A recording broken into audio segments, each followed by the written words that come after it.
What if a 9-year-old girl challenged the most powerful tech billionaire in the world, and actually changed his life? The auditorium was dim, the carpet threadbare, and the overhead projector flickered like it was trying to hold on to relevance. In the middle of the stage stood a girl no taller than 4 feet, her voice trembling as she adjusted the mic. Her sneakers squeaked against the wood floor. "Hi, my name is Lily Carter.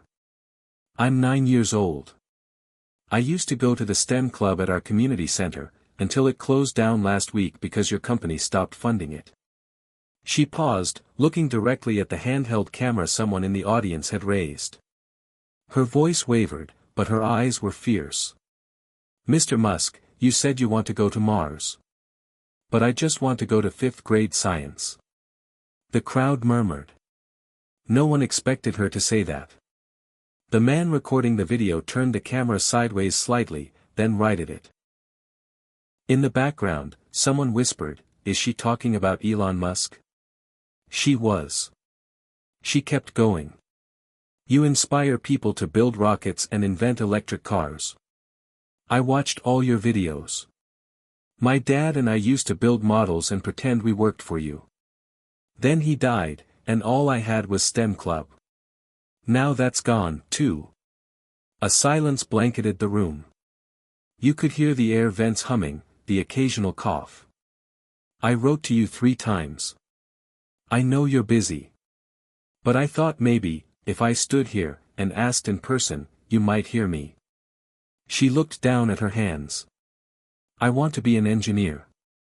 I don't want to be famous or anything. I just want my friends and me to have a place to learn." Someone clapped. Then another. Then the whole room stood up, clapping awkwardly, surprised by the emotions now caught in their throats. The video was only 2 minutes long.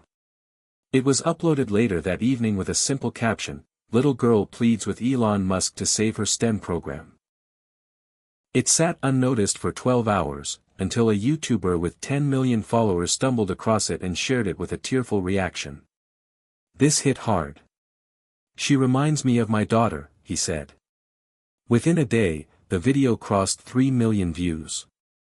Within 2 days, it was on CNN, trending on X, formerly Twitter, reposted by celebrities, teachers, and tech bloggers alike. People argued in the comments, was it a setup? Was it staged? Was her mom trying to use her for fame? But others defended her fiercely. "This girl is real. You can see it in her eyes." The comments section exploded. Hit subscribe and leave a comment with where you're watching from. This story might just spark a new beginning.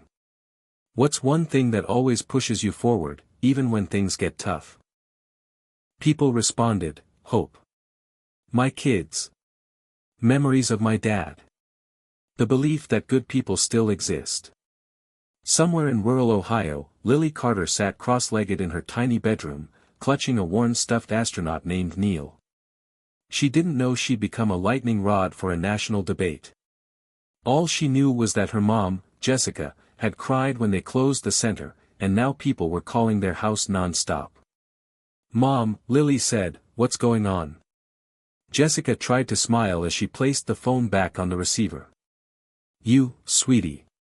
You're going on. I think the world just heard you."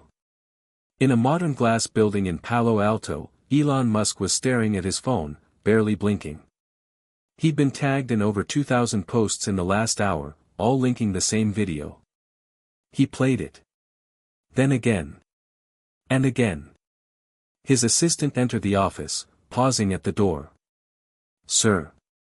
You've got a call with the board in 10. He raised one hand, not looking up. "Cancel it." She hesitated, then left. Elon watched the video a 4th time. The girl's eyes reminded him of something long buried, curiosity edged with sadness, a hunger to make sense of the world. He frowned. She had guts, he'd give her that. And the video wasn't some polished PR stunt. It was raw. Real. His own childhood wasn't that different. Growing up in South Africa, bullied, misunderstood, finding refuge in books and electronics. The urge to escape not just the place, but the feeling of smallness. You inspire people to build rockets, she had said. Then he died, and all I had was STEM Club. That part lingered. Elon leaned back in his chair, staring out at the horizon. Somewhere across the country, a little girl had dared to call him out, not for failing at a launch or botching a merger, but for forgetting why he did any of it in the first place. The world had seen the video. But what would he do about it? Meanwhile, Lily's school was overwhelmed with reporters. Her teacher, Ms. Alvarez, tried to shield her as best she could. Let her be a kid, she told the news vans. But Lily didn't hide. She stood at the top of the school steps and said, "I didn't do this to get famous. I just want Elon Musk to listen." Some called it bravery. Some called it manipulation. But no one could look away. Across the country, donations poured into her town. A GoFundMe campaign hit $50,000 in 48 hours. The mayor offered to reopen the center, but Lily shook her head. "It's not just about me. It's about kids everywhere." That night, Jessica pulled her daughter close. "Are you okay with all this?" Lily nodded. "Do you think he'll answer me?" Jessica hesitated, brushing a strand of hair behind Lily's ear. "I think he already did. The world is listening now." But what no one expected, what truly shocked everyone, was what Elon Musk did next. He didn't tweet. He didn't release a statement. He got on a call. Not with his PR team. Not with his board. With Lily's school. Then with her mom. "I want to meet her," he said. Just like that, everything changed. Lily Carter had always been a little different, and not in the way kids usually meant when they said it behind her back. She didn't wear mismatched clothes to get attention, or raise her hand in class just to show off. She didn't laugh the loudest or talk the most. But she noticed everything. She noticed the way sunlight fell across the chalkboard at exactly 10:32 every morning, how the pattern in the cracks on the sidewalk outside her school formed a perfect triangle, and how her mother's eyes turned a shade darker when she was pretending everything was fine. She noticed things most people ignored. She asked questions other kids didn't think to ask. Why is the sky blue? How do satellites stay in orbit? Can a 9-year-old be an inventor? Her fascination started when she was 5, sitting on her dad's lap as he scrolled through videos of rocket launches. He always made popcorn, even though she hated it, but she let him make it anyway. "Look at that," he'd whisper, his voice full of awe as flames erupted beneath a gleaming Falcon 9, "That's what it looks like when humans refuse to give up." Her father, Scott Carter, wasn't a scientist or an engineer. He was a mechanic, one of the best in town, known for his laugh and his love of tinkering. He died in a car accident when Lily was 7.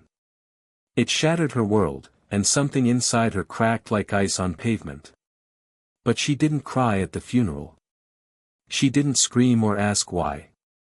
She took his old toolbox, the one with the dented lid and fading stickers, and dragged it into her room. And that's where the inventions began. Her first project was a flashlight powered by shaking it back and forth. Then came the cat feeder alarm made from an old toaster. By 8, she'd learned basic coding through online games and library books. But it wasn't just about inventing. It was about trying to stay close to her dad. "If I make something great," she used to whisper to his old work gloves on her shelf, "you'll see it. From wherever you are." Her mother, Jessica, didn't have the heart to stop her. She worked nights at a diner and mornings at the high school, cleaning classrooms before sunrise. Every spare dollar went to bills, every spare second to raising Lily. Sometimes Jessica cried in the bathroom, hoping the faucet would drown it out. But Lily always knew. "You okay, Mom?" she'd ask softly. And Jessica would answer, "I'm okay if you are." They lived in a rented duplex near the edge of town, walls thin enough to hear the neighbors arguing, roof leaky enough to drip during storms. But to Lily, it was home. And the best part was the community center 2 blocks away. It had a dusty gym, a half-broken vending machine, and, best of all, a tiny room with 5 donated computers and a volunteer named Mr. Howard who ran the STEM club. That room was her sanctuary. Every Tuesday and Thursday, Lily and her best friend Marcus would run straight there after school. Marcus was tall for his age, always smiling, always wearing socks that didn't match. They built things together: robotic arms, cardboard planes, circuit boards made from stripped wires and solder. Marcus dreamed of becoming a video game designer, but he always told Lily, "You'll get there first." Their friendship was built on a quiet understanding. They didn't need to say much. They just worked, side by side, the hum of their ideas louder than any words. Then one day, without warning, the center closed. Mr. Howard's eyes were red when he told them. "Funding's gone," he said. They pulled it. Lily's heart sank. "Who's they?"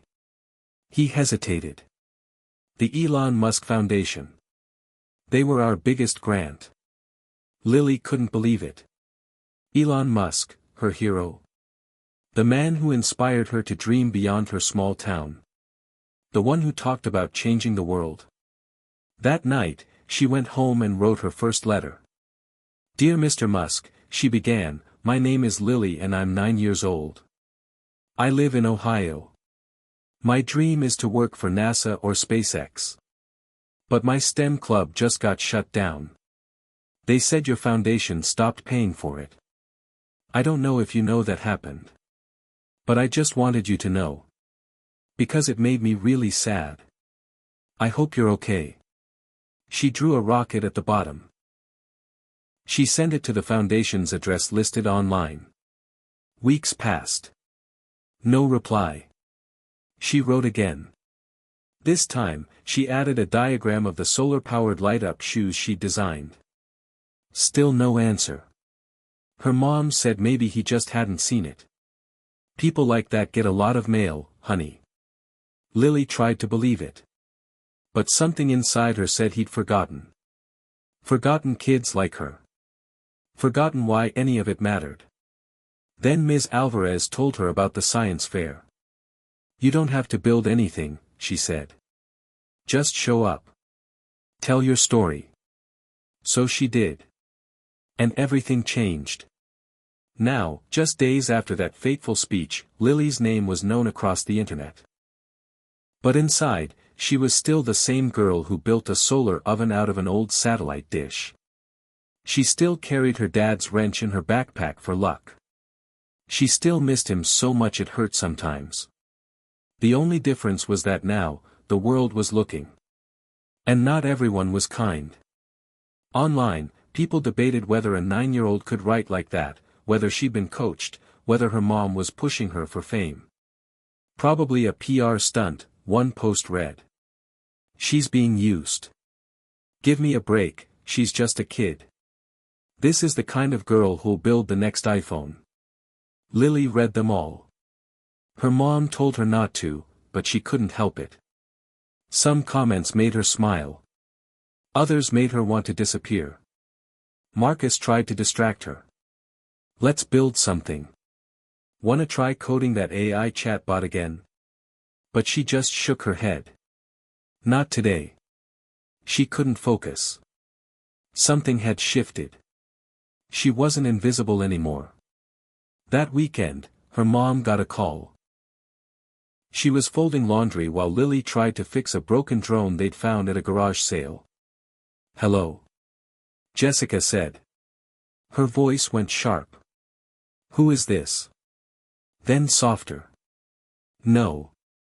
I mean, yes, of course, but, this is real." Lily looked up. Jessica hung up slowly, her hands shaking. "Lily," she said, sitting down on the edge of the couch. "That was someone from SpaceX." Lily's eyes widened. "What? What did they say?" Jessica stared at her daughter for a moment, as if trying to memorize every part of her. "They said Elon Musk wants to meet you. In person." Lily's jaw dropped. "Is it a joke?" I asked. 3 times. They said he saw your video himself. He wants to talk. For a long time, neither of them said anything. Then Lily whispered, "Do we have to go on TV?" Jessica smiled. I told them no press. No cameras. No circus. Just you and him. They agreed. Then yes, Lily said. Let's go. That night, she sat by her window, looking up at the stars. Somewhere, out there, were satellites, rovers, space stations. Somewhere, out there, her dream was waiting. And now, maybe, just maybe, someone was finally listening. The morning the community center closed, it didn't happen with a dramatic announcement or newspaper headlines. It happened quietly, like a whisper carried away by wind, leaving nothing behind but silence. Lily stood outside the building with her backpack slung over one shoulder and her project journal clutched in both hands. The doors were locked. A paper sign taped to the glass read, "Closed until further notice. We apologize for the inconvenience." Mr. Howard's car was gone. No buzzing fluorescent lights inside. No clacking keyboards. No smell of old coffee and soldering wires. Just a locked door and 100 questions. Marcus showed up moments later, breathless, his jacket unzipped and his mismatched socks peeking out from under his jeans. "Is it true?" he asked, already knowing the answer. Lily nodded. "It's closed. No one's inside." They stood there for a long time, staring at the locked entrance, the same door they had walked through every Tuesday and Thursday for almost 2 years. The same door they'd imagined as the gateway to NASA, to MIT, to the stars. That night, Jessica found Lily on the porch, curled up on the front step, staring out at the dark street. She had her father's old wrench in one hand and her project notebook in the other. Jessica sat beside her without saying anything. Lily broke the silence. Why would they shut it down? Jessica hesitated. Funding, honey. Things get tight. Priorities change. But how can they change their priorities away from kids learning? Lily's voice trembled. Away from science? I don't know, Jessica admitted. Sometimes people with power forget what matters. Lily looked down at the wrench. We were gonna finish our robot arm. Marcus said we could get it to sort plastics and cans. Maybe even test it for real at the recycling center. Maybe there's another place you can build it, Jessica said softly. The library? Your school? Lily shook her head. Nowhere has the tools. Or the space. Or the help. She drew her knees to her chest. We had everything we needed there. And now it's just gone. The next day, Ms. Alvarez tried to cheer her up. She brought in old batteries and copper wire for a classroom activity and told Lily she could use the teacher's desk as a workspace after class. But it wasn't the same. The desk was small. The wire was old. The kids were loud. And every 5 minutes someone asked if Lily was going to be on TV again. She didn't want to be on TV. She wanted her STEM club back. For days after, she tried to write a third letter to Elon Musk. She started it at least a dozen times. Dear Mr. Musk, I'm not trying to be rude, but why did you forget us? That didn't sound right. She scratched it out. Dear Mr. Musk, when you look at Earth from space, do you see Ohio? Too poetic. She crumpled that one too. Dear Mr. Musk, why did you pull your funding from the center? Didn't we matter? That one stayed. She finished it, added another drawing of the robotic arm they'd been building, and sealed it in an envelope. She didn't expect an answer anymore. But she had to keep trying. That was the last letter she wrote before the science fair. Before the video. Before the world noticed. But even as the video blew up, even as reporters camped outside their house and news vans parked on their street, nothing changed where it mattered. The center stayed closed. Mr. Howard's number went straight to voicemail. The robot arm project remained unfinished, half-wired in her closet. It was like the town had gone back to normal, but not for Lily. For her, everything was upside down. She felt like she had screamed into the void, and the void had screamed back with likes, shares, and hashtags, but not with answers. Not with solutions. Not with hope. In school, she felt the shift. At first, kids were nice. Then they were weird. Some asked for photos. Some avoided her. Some whispered. She heard one girl say, "She's just pretending to be smart."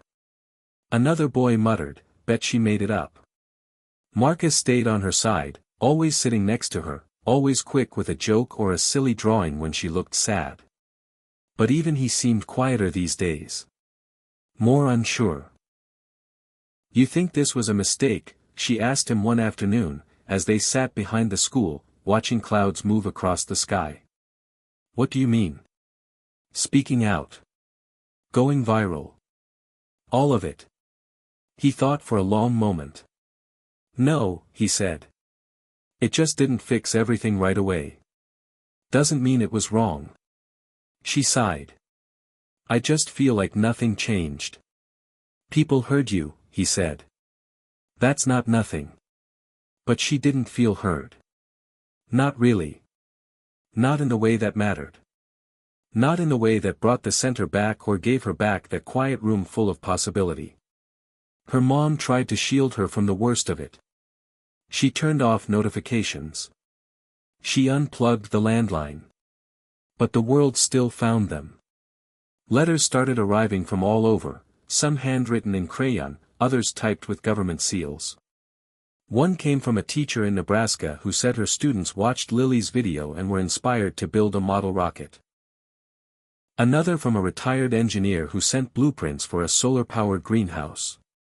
And yet, every time Lily held one of those letters, she thought the same thing: none of this brings back what we lost. One night, she overheard her mom talking on the phone in the kitchen. "No, we haven't heard from him directly," Jessica was saying. "Some people from his foundation emailed, but nothing real yet. They said they'd look into it." A pause. "She's doing okay. But it's hard. She's 9. She didn't ask for all this." Lily sat on the stairs, hugging her knees. She didn't cry. She didn't even feel angry. She just felt empty. Like someone had taken the best part of her and locked it behind a door she couldn't open anymore. That weekend, Ms. Alvarez called and invited Lily and her mom to the local library. Just a quiet afternoon, she promised. No cameras. Just some crafts. Maybe a little robotics. Nothing fancy. They agreed. When they arrived, the librarian smiled nervously and offered them tea. A few other families were there, most of them whispering, stealing glances. Lily kept her head down. Then she saw it, on a folding table near the window. A tiny robotics kit. Wires. Sensors. Arduino boards. Nothing like what they had at the center, but it was something. She reached for it slowly, fingers trembling. "You can use it," the librarian said gently. "Ms. Alvarez said you might like it." Lily nodded. She picked up a microcontroller, then a breadboard. Her hands remembered what to do even if her heart didn't. She connected a sensor. Then another. She tested voltage. For a few minutes, the world disappeared. She built a basic temperature reader and wired it to a blinking light. When the temperature hit a certain number, the light turned red. "It's basic," she said to Marcus when he appeared beside her. "But it works." "It's not basic," he said. "It's cool." A tiny smile cracked her face. She tucked a strand of hair behind her ear. "Thanks." That night, after dinner, the doorbell rang. Jessica opened it. A courier stood there holding a white envelope. Delivery for Lily Carter, he said. Jessica frowned.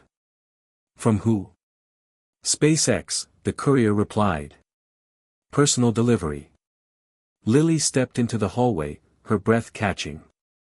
Jessica took the envelope and handed it to her. Lily opened it slowly. Inside was a single sheet of paper. Typed. Clean. No letterhead. Just a message. Lily, I saw your video. I saw your letters. I saw you. I'd like to meet you. Not for press. Not for headlines. Just to talk. I think you've reminded me of something important. Let's talk. Elon. Lily looked up at her mom, then down at the paper. Her fingers trembled. For the first time in weeks, she didn't feel empty. For the first time since the center closed, she felt something small but powerful rise in her chest. Not excitement. Not fame. Not validation. Hope. The gym smelled like floor polish and nervous sweat. Foldable metal chairs filled the room in crooked rows. A makeshift banner hung over the back wall with peeling letters that read, Mid-Ohio Youth Science Fair. There were no fancy lights, no booming speakers, just a tired PA system, a stack of index cards, and kids nervously waiting their turn to present. Lily Carter sat backstage with her project journal in her lap and her heart pounding like a drum. She wasn't there to show off a robot or unveil a new invention. She didn't even bring a display. Just herself, her voice, and the faint, fragile hope that someone, anyone, might be listening. When her name was called, she stood up slowly, legs stiff from sitting too long, and walked out onto the stage. She could hear whispers ripple through the crowd. Parents elbowed each other. Students stared. A few pulled out their phones. Someone said, "That's the girl from the video." She tried to block them out. She walked to the microphone, adjusted it the way Mr. Howard had taught her back when STEM Club was still a thing, and looked out at the sea of faces. She cleared her throat. "Hi," she said, her voice barely more than a squeak. "I'm Lily Carter. I'm 9 years old. And I used to have a place where I could build things. A place where my best friend and I could make mistakes and learn from them. A place where we thought we could change the world." Someone coughed. A baby cried in the back. She paused and took a deep breath. It was called the Mid-County Community Center. Every Tuesday and Thursday, we met there after school. We made robots, solar cookers, drones, code games, and even a weather balloon that got stuck in a tree. But then it closed. They said the funding ran out. They said we weren't a priority anymore. She clutched her journal a little tighter. The funding came from the Elon Musk Foundation. When they pulled it, everything stopped. And no one explained why. So I wrote him a letter. Then another. Then another. No one answered. Her voice cracked. She pressed on. "I know I'm just a kid. I know people think I don't understand how the world works. But I do understand what it feels like to be forgotten. And I don't think kids should have to beg for a chance to learn." The murmurs in the audience had stopped now. Phones were still raised, recording. But the room had gone still. You could almost feel people leaning in. "My dad died when I was 7, she continued, her tone quieter now. He used to tell me that learning was like launching a rocket. You don't stop the countdown just because something's hard. You figure it out. You make adjustments. You try again." Her eyes scanned the crowd until she spotted Ms. Alvarez near the back, nodding gently, encouraging her with a look. Lily found strength in that. "I didn't come here today with a project," she said. "I came with a question. Why is it okay to give up on kids like me? Why is it okay to shut the doors on our futures?" There was a long pause. She glanced down at her final note and read it, voice steady. "Mr. Musk, if you're watching this, I want you to know I looked up to you. I still do. But the people who inspire us the most are also the ones who can hurt us the most when they stop listening. So I'm asking you, listen. Not to me, but to the hundreds of kids like me. We don't want handouts. We want tools. We don't want fame. We want futures. You said once that the future is worth fighting for. So fight for us. She stepped back from the mic. The silence that followed wasn't awkward, it was heavy, electric. Then a burst of applause started near the middle of the room and quickly spread. People stood. Not all of them. But enough. Enough to make her blink in disbelief. She didn't bow. She didn't wave. She just turned and walked off the stage, heart pounding so hard she could feel it in her ears. Backstage, Marcus ran up to her, eyes wide. Lily. That was insane.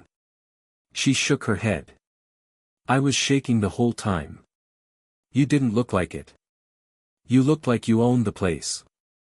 I didn't even bring a science project, she said. That was your project, Marcus replied. You just redefined what science can do. Ms. Alvarez hugged her. You were brave, Lily. No matter what happens next, remember this moment. You stood up. You spoke truth. Lily didn't know what to say. So she just whispered, thanks. By the time they got home that night, the video had already been uploaded by 3 different audience members. The titles were dramatic: 9-year-old calls out Elon Musk live. This girl just shook the tech world. What she said had everyone in tears. Jessica didn't let Lily read the comments at first. But the numbers were impossible to ignore. 1 hour, 10,000 views. 5 hours, 300,000. The next morning, it had crossed 1 million. Then 10. By Monday, she was on the front page of every social media site. Hashtags like #LilySpeaks and #FutureEngineer started trending. Teachers across the country showed her video in class. Politicians tweeted support. Scientists commented their admiration. Celebrities reposted her speech, some even offering scholarships or support. But amid the flood of attention, something else started to change. People began to ask real questions. Why did the Musk Foundation cut rural STEM programs? How much oversight exists for philanthropic funding in small communities? Are children being left behind in America's tech future? News anchors debated. Talk shows invited experts. Letters to the editor poured into national newspapers. And then came the critics. Some called it a stunt. Others accused Jessica of using her daughter. A few conspiracy theorists spun elaborate stories about media manipulation. But none of it drowned out the truth. Lily's voice had cracked something open. She hadn't just made a speech. She had made a statement. Meanwhile, in a quiet room at SpaceX headquarters, Elon Musk sat alone watching her video on loop. He didn't say anything. Just leaned forward, elbows on knees, eyes fixed. After the 3rd time, he reached for his phone and called his assistant. Find her, he said. No press.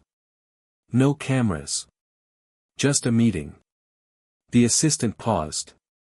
Sir, do you want to prepare a formal response? No. I want to talk to her. One-on-one. What should I tell her mother? Tell her I want to listen. When Jessica answered the call 2 days later, she thought it was a prank. She'd been dodging journalists, filtering emails, and turning down interviews for days. But the woman on the phone wasn't selling anything. She wasn't pushing a story. My name's Angela. I work for Mr. Musk. He'd like to meet Lily. Just a conversation. No photos. No news. Why now? Jessica asked, tired and cautious. Because, Angela said, he finally heard her. Jessica hung up, walked into the living room, and sat beside Lily, who was sketching a blueprint for a solar-powered backpack. Honey, she said, Elon Musk wants to meet you. Lily froze. Really? Really? Where? California. His office. Lily blinked. Am I in trouble? Jessica laughed. No, baby. I think he wants to say thank you. Lily looked down at her sketch, then at her mom. Can I bring my journal? You can bring whatever you want. She nodded. Okay. Let's go. The morning after the video hit 10 million views, Lily Carter woke up to a new world. She didn't realize it at first. The sun came through her bedroom window like always, landing in the same soft square on her desk. Her alarm clock buzzed at 6:45, and the floorboards creaked when she stepped into the hallway. But downstairs, her mother sat at the kitchen table not with her coffee, but with her phone in one hand and a pile of printed emails in the other, her expression a complicated mix of awe, confusion, and concern. You should see this, Jessica said, sliding the papers across the table as Lily poured cereal. The top one was from a science teacher in Vermont who wrote that Lily's speech made her entire 8th grade class cry. The next came from a woman in Kenya, who ran a Girls in Tech program and said Lily gave her students new courage. One was from a 15-year-old in Korea, who translated her speech into 3 languages and posted it to Reddit. And then there were the stranger ones, invitations to podcast interviews, messages from brand managers offering toy deals, and even a request from a media company asking to turn her story into a miniseries. This is a lot, Lily said slowly, spoon frozen in midair. I know, Jessica said. And I've said no to all the weird ones. But Lily, something big's happening. And people aren't just watching. They're acting. Across the country, thousands of people were sharing their own stories under hashtags like #IsTM4All and #ListenToLily. Students posted videos of their makeshift labs. Teachers uploaded pictures of underfunded classrooms. Engineers offered mentorship hours. Parents demanded better science programs. And school districts, once silent, began scrambling. In the span of 3 days, at least 20 local governments issued statements pledging new investments in youth STEM education. Lily's name was mentioned in Congress during a subcommittee hearing on education funding. A clip of her speech aired on national news. One anchor said, in a time when cynicism runs high, a 9-year-old from Ohio reminded us what courage looks like. But with the love came the backlash. Some corners of the internet didn't want to hear from a kid. This is all fake, someone posted on a major forum. You expect me to believe a 9-year-old wrote that speech? Give me a break. Clearly coached by her mom, another wrote. Bet this is a setup for some kind of Netflix doc. A few conspiracy theorists even claimed she was a deepfake generated to push some agenda. Watch her mouth not line up in the video, one user posted, drawing arrows and timestamps. Jessica tried to shield Lily from the worst of it. She blocked and filtered and deleted, but it was impossible to keep it all out. One night, Lily caught sight of a thread that called her a puppet and just another spoiled attention seeker. She didn't cry. She didn't scream. But she did close her laptop and crawl under her blanket, whispering, I wish they knew me. Marcus came over the next day with a backpack full of wires and breadboards. Let's build, he said. Forget the noise. They spread out in the living room, soldering irons glowing and wires snaking across the floor. Lily worked in silence for a while, then finally asked, Do you think I should have stayed quiet? Marcus didn't answer right away. He tested a sensor, watched it blink green, then looked up. You asked for something important. That scares people. But it also inspires them. What if it's too much? Then take breaks. But don't stop. You didn't just speak up. You woke people up. Her mom stepped into the room with a laptop in her hand. You need to see this, she said. She turned the screen around. It was a video. Not of Lily, but of Elon Musk. He sat at a desk in what looked like a conference room. No fancy background.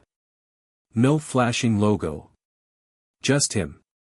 Calm, quiet, and uncharacteristically serious. "I've watched Lily Carter's speech a dozen times," he said. "And I've read every letter she sent. I want to apologize for not responding sooner. The truth is, I didn't know the funding cuts had caused so much damage. That's on me. I started my foundation because I believe in innovation. But innovation doesn't just happen in labs. It happens in basements, garages, and small-town community centers. And kids like Lily, they are the real future. So here's what we're doing. First, we're restoring every STEM grant we previously ended, starting with Mid-County Community Center. Second, we're launching a new initiative, the Carter Catalyst Fund, $50 million dedicated to youth-led science and engineering projects in underserved communities. And third, I'd like to meet Lily. Not for a photo op. Not for headlines.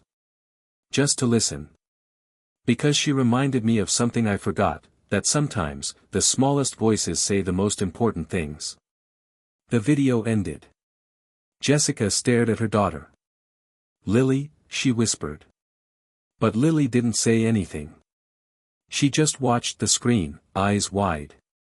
Then, slowly, she smiled. Not a big, TV-ready grin. Just the quiet, stunned kind of smile that happens when your world starts to change in a way you never thought possible. Over the next 24 hours, Lily's name trended again. News anchors covered Elon's response. Educators praised the new fund. Journalists requested interviews. The White House issued a statement. But Lily stayed home, quietly assembling a solar-powered light box in her room. She didn't want to be famous. She wanted to build. The next day, a black car arrived in front of their house. A woman in a gray suit stepped out and introduced herself as Angela, the same woman who had called. "We'll fly out tomorrow," she said. "Mr. Musk will meet you in Hawthorne. No press. Just him. And you." Jessica packed light. Lily brought her project journal, her dad's wrench, and the robotic arm prototype she and Marcus had built from scrap. "You don't have to impress him," Jessica said gently. "You already did." Lily looked out the plane window hours later, watching clouds pass beneath them. "What if he's different in person? Then you'll show him who you are. And maybe he'll remember who he wanted to be." By the time they landed, the world had already shifted again. More grants were being approved.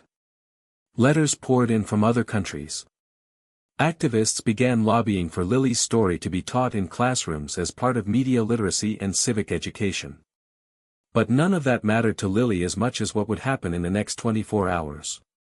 Because behind all the hashtags and headlines, she was still just a 9-year-old girl who had lost something important, and dared to ask why.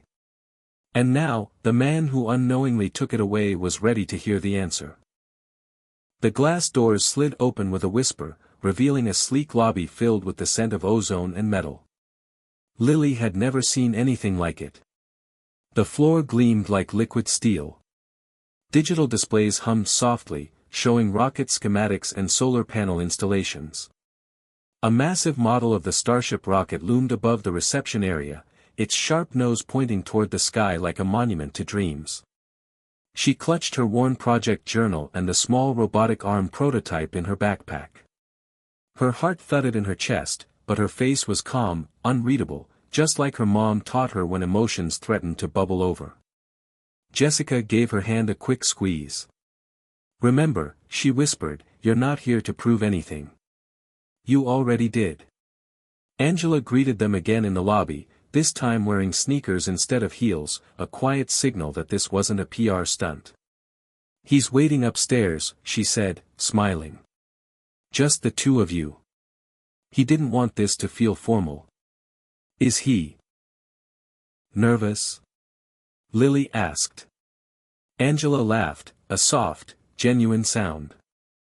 "I think he might be. They rode an elevator up 30 floors in silence. Jessica stayed behind as promised, watching her daughter disappear behind sliding doors that closed with a soundless snap. On the top floor, the elevator opened into a quiet, minimalist room. There were no cameras, no entourage, just glass walls overlooking Los Angeles and a single desk in the middle of it all, where a man in a black t-shirt and jeans stood waiting. Elon Musk turned, hands in his pockets, expression unreadable. "Hi, Lily," he said simply. His voice wasn't booming or commanding like it was during product reveals. It was low. Almost cautious. Lily stepped forward. "Hi." A pause. "Thanks for meeting me." He nodded. "Thanks for not giving up." There was a long silence between them. The city buzzed quietly below. Finally, Elon gestured to two chairs near the window. "Want to sit?" They did. The chairs were simple, almost out of place in the high-tech room. Just two people, eye to eye. "I watched your speech," he said after a moment. "Then I watched it again. It was honest." "I didn't mean to be mean," Lily said quickly. "I was just sad. And mad. And confused." "You weren't mean," he replied. "You were right. I've done a lot of things chasing the future. But I forgot that the future isn't just Mars or electric cars. It's kids like you." Lily looked at him closely. "Why did the center lose funding?" He sighed and leaned back. "There was a restructuring. Budgets got rerouted. We were investing heavily in climate tech and AI education. The decision came from a layer of people trying to streamline everything. So no one asked what would happen if it closed." "No," he admitted. "No one really asked." Lily frowned. It felt like, no one cared. "I get that," he said. "And I'm sorry. I really am." Another silence passed. This one wasn't uncomfortable, just heavy. "I brought something," she said suddenly. She reached into her backpack and pulled out the robotic arm, placing it carefully on the table between them. "We were building this before the center shut down. It's meant to sort recyclables using object recognition. Marcus and I thought we could install it at the local waste plant someday." Elon leaned forward, examining the arm with curiosity. "You built this from scrap?" "Mostly. Some parts were donated." He touched one of the servos gently, nodding. "You know, this design is really efficient. You reversed the polarity on the middle joint for better torque." Her eyes lit up. "You noticed that?" "Of course I did. It's brilliant." She smiled, just a little.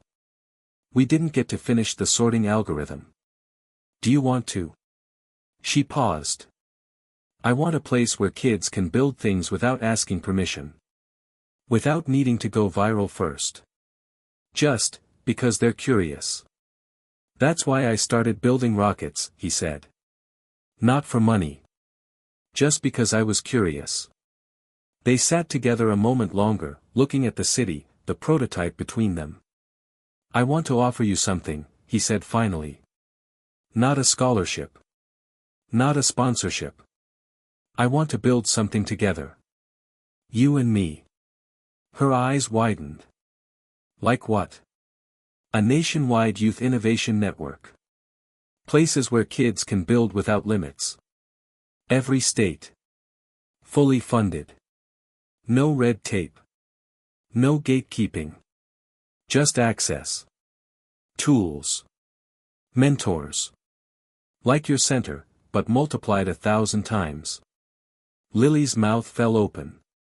"That sounds huge." "It will be. But it has to start with the right name. What would you call it?" She thought for a long time. Then she said, "Project Ember." "Why?" "Because it starts small. But if you feed it, it grows. Into something that can light up the dark." Elon smiled, genuinely, not the polished smile of a CEO at a product launch. Project Ember it is. He stood, and so did she. Lily Carter, he said, you might be the youngest person I've ever partnered with. And you might be the first billionaire who listened. They shook hands. No photos. No contracts. Just a promise. Back downstairs, Jessica was pacing the lobby. When Lily came out smiling, her mom ran to her. How'd it go? Lily looked up, still stunned. We're building something. What do you mean? Big, Lily whispered. We're building something big. That night, they flew home. And for once, there were no reporters waiting. No interviews. Just stars outside the window, blinking in the dark sky like dots on a blueprint. Lily stared at them and imagined each one as a kid with an idea. A girl with a sketch. A boy with a question. A classroom with nothing but cardboard and courage. And now, maybe, a future with a place to build. When they landed, Marcus was waiting with a huge grin and a pizza box. Well, he asked. Guess what, she said, dropping her backpack beside him. You're co-lead engineer on a nationwide youth innovation network. He blinked. Wait. What? Project Ember, she said. We're going to light it up. This is insane. I know. And just like that, the world had changed again, not with a speech or a headline, but with 2 kids, a robot arm, and the decision of one man to finally listen. 2 weeks after the meeting in California, Lily Carter found herself staring at the dusty corner lot next to the Mid-County Library. The same lot where her community center once stood before it closed, boarded up, and eventually torn down. It had been an empty patch of forgotten ground, fenced off with faded, "No trespassing" signs. Now it was alive with sound. Trucks backed in and out, unloading boxes marked with bright orange stickers that read EMB01. Men and women in hard hats pushed carts filled with 3D printers, soldering kits, and lab tables. The shell of a new building was already rising, steel beams stretching into the sky like scaffolding for a better future. Is this really happening? Marcus whispered beside her. Feels like a dream. But it wasn't. Project Ember had arrived. Not as a vague promise or distant initiative, but as a real thing with walls, wires, windows, and purpose. The first Ember Hub would open in Mid-County within the month, with 15 more planned to launch within the year in cities, towns, and rural communities from Alaska to Alabama.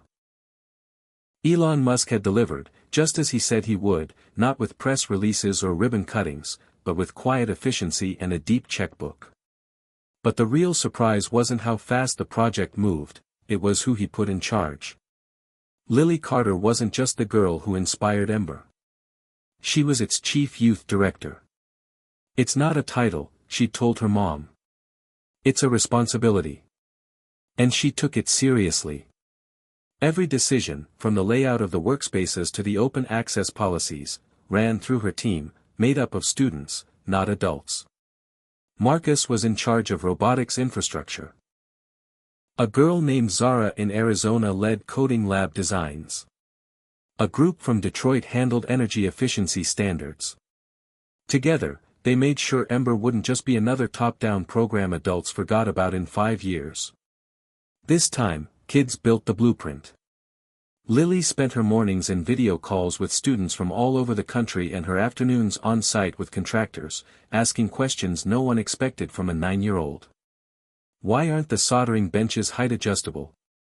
Can we use solar panels for the backup grid? What's the protocol for students who don't have access to Wi-Fi at home? The adults listened. At first out of curiosity.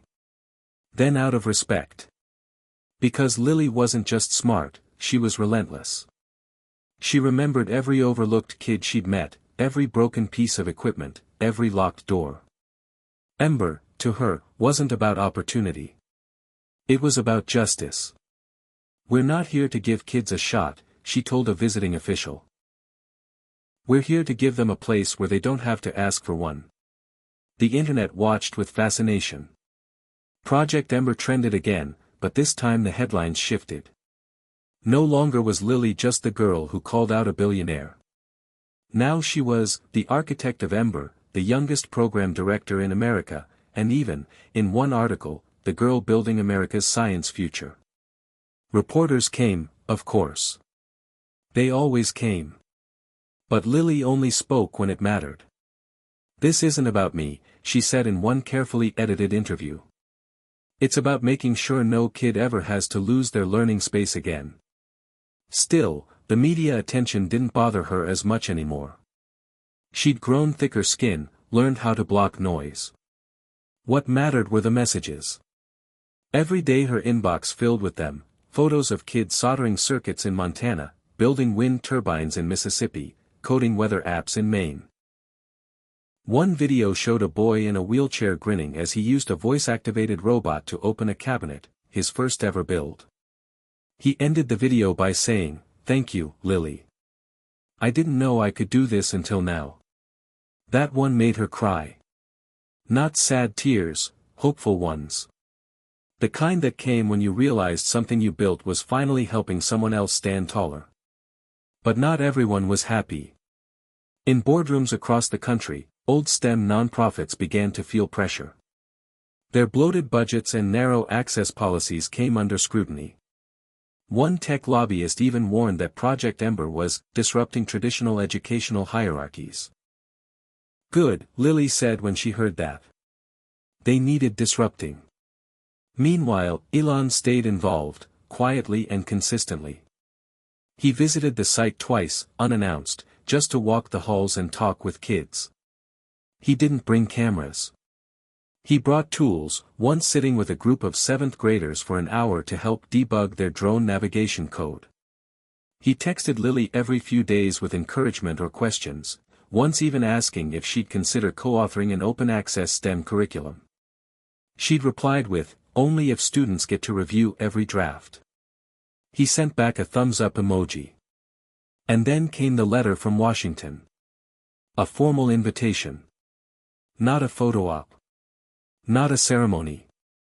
A congressional science hearing, one that had never before included someone under the age of 20. Lily Carter was invited to testify about youth-led innovation, STEM equity, and the role of Project Ember in reshaping national education policy. "Do I have to go?" she asked her mom that night. Jessica smiled. "You don't have to do anything. But it sounds like they're finally ready to listen." Lily thought about it. Then she nodded. "Then I'll go." She spent the next 2 weeks preparing, not just her speech, but data, real numbers, testimonials, and designs. Marcus helped with the presentation layout. Zara helped refine the policy suggestions. They worked late, laughing and arguing and fixing errors until their eyes stung. When the day came, Lily wore her black hoodie, a clean pair of jeans, and the old silver wrench necklace her dad gave her. As she stepped into the hearing room, cameras flashed, but she ignored them. She stood tall behind the wooden desk, microphone before her, senators lined up across the table. One of them cleared his throat and asked, "Miss Carter, why do you believe children should be given direct input in national science education policy?" She didn't hesitate. "Because we're the ones living it. Adults remember school. We live it every day. We know what's broken. And we know what could work if someone just let us build it." Another senator leaned forward. "And Project Ember, what makes it different from traditional programs?" "We start with trust," Lily replied. "We believe kids are capable. That's the biggest difference. We don't make them prove they're worth the tools. We hand them the tools and say, 'Show us what you can do.'" A pause. One of the older members squinted at her. "Do you think this is sustainable?" "I think giving up on kids isn't," she said.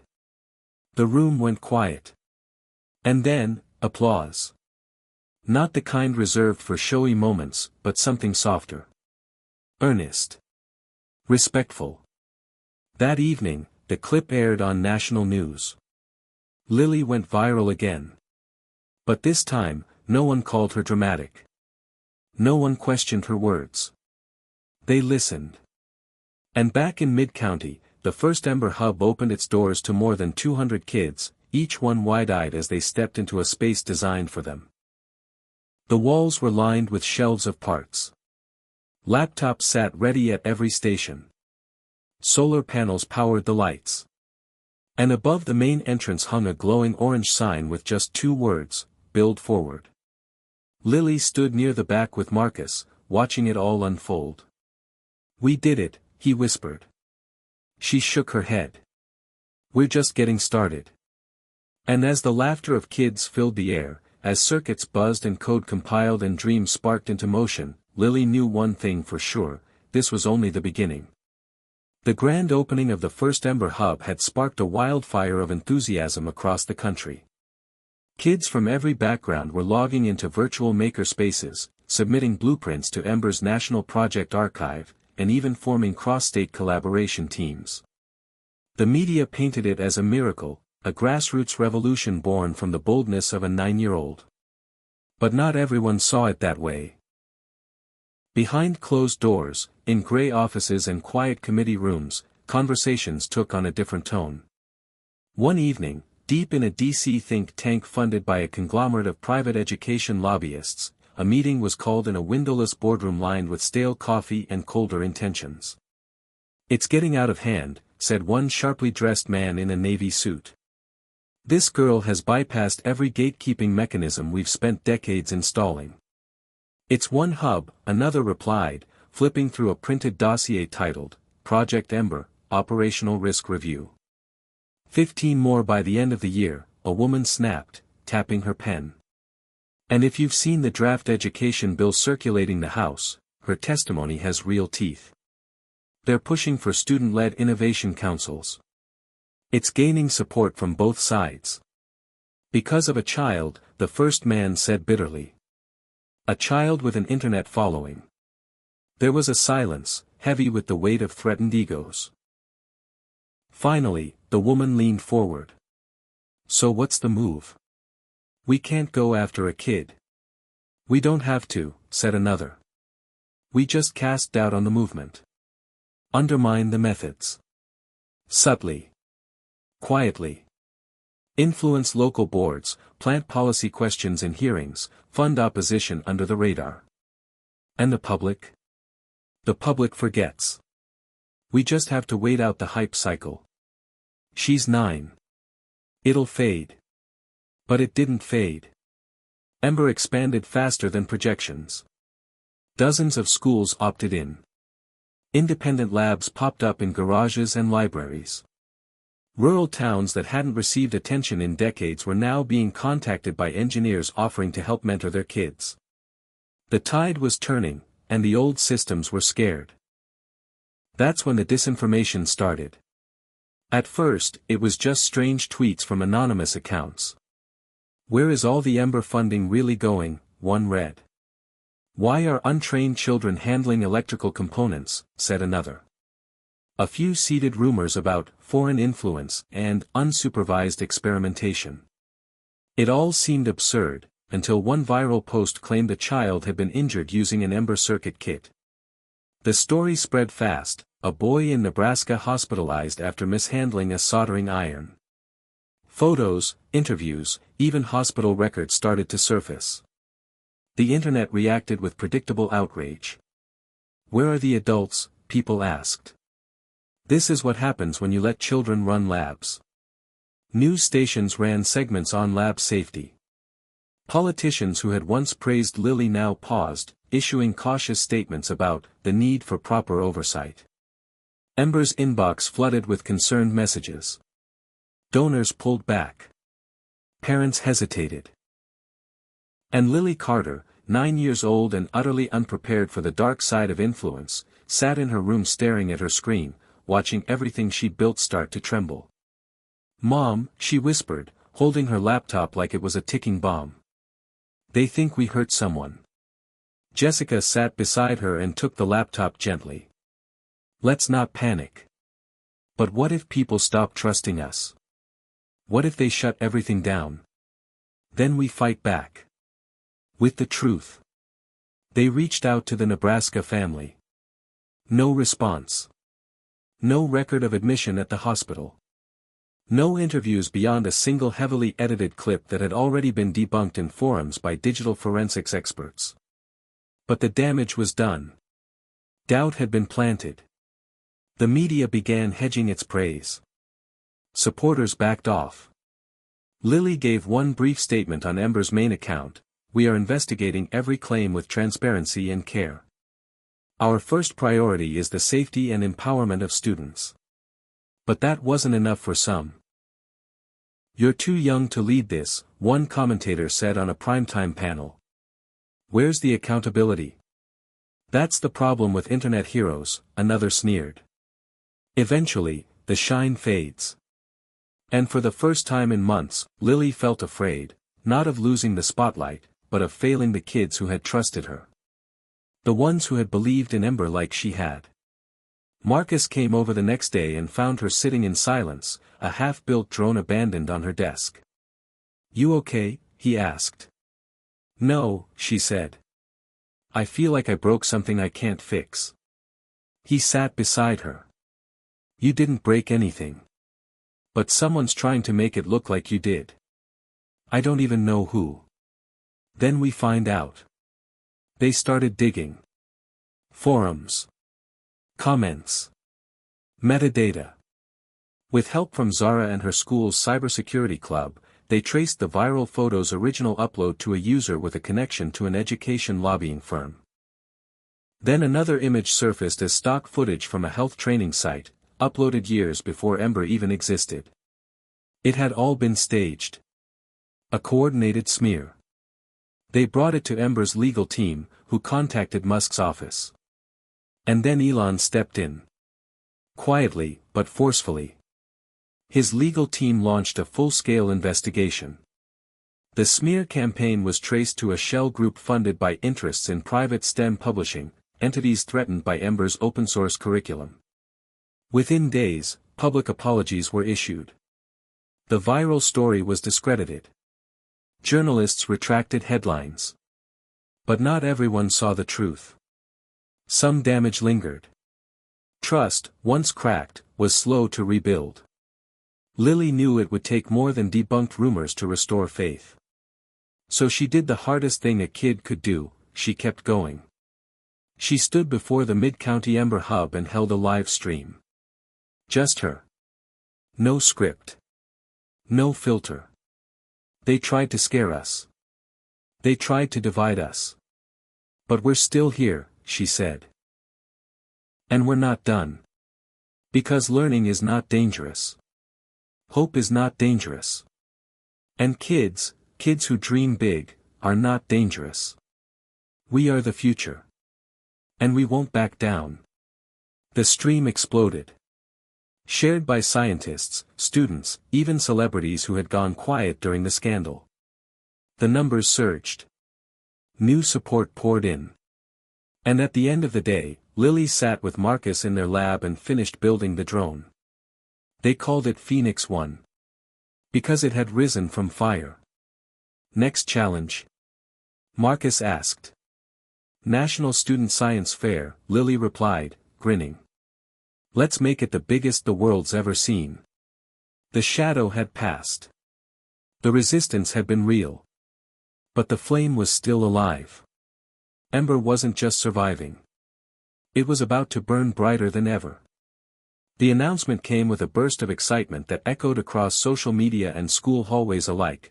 Project Ember would host the world's largest student-run science fair. The event would be held in Phoenix, Arizona, where one of the new Ember hubs had recently opened, and it promised to bring together young innovators from every corner of the country. No age limits, no entry fees, just pure passion and creativity. For Lilly Carter, this was more than a contest, it was the next big test. A chance to prove that youth-led innovation could inspire not just a community or a state, but the entire nation. Months before the fair, the Ember team transformed the spacious convention center in downtown Phoenix into a buzzing nexus of invention. Rows of booths displayed everything from AI-powered prosthetics to solar-powered water purifiers, and robots that could plant trees in deforested areas. The air was thick with anticipation, and the hum of circuits and whispered calculations. Lily moved among the participants with her usual mix of awe and determination. She wore her signature black hoodie, now a symbol of youth leadership, and a lanyard that read Chief Youth Director. Her team was spread across the venue, coordinating logistics, managing presentations, and mentoring nervous competitors. Marcus, Zara, and other young leaders were everywhere, keeping the event flowing smoothly. At just 9 years old, Lily was the youngest director of a fair this size, and many adults openly marveled at how she handled the pressure with calm confidence. But behind her steady smile, she wrestled with doubt. This event was more than a showcase, it was a battleground.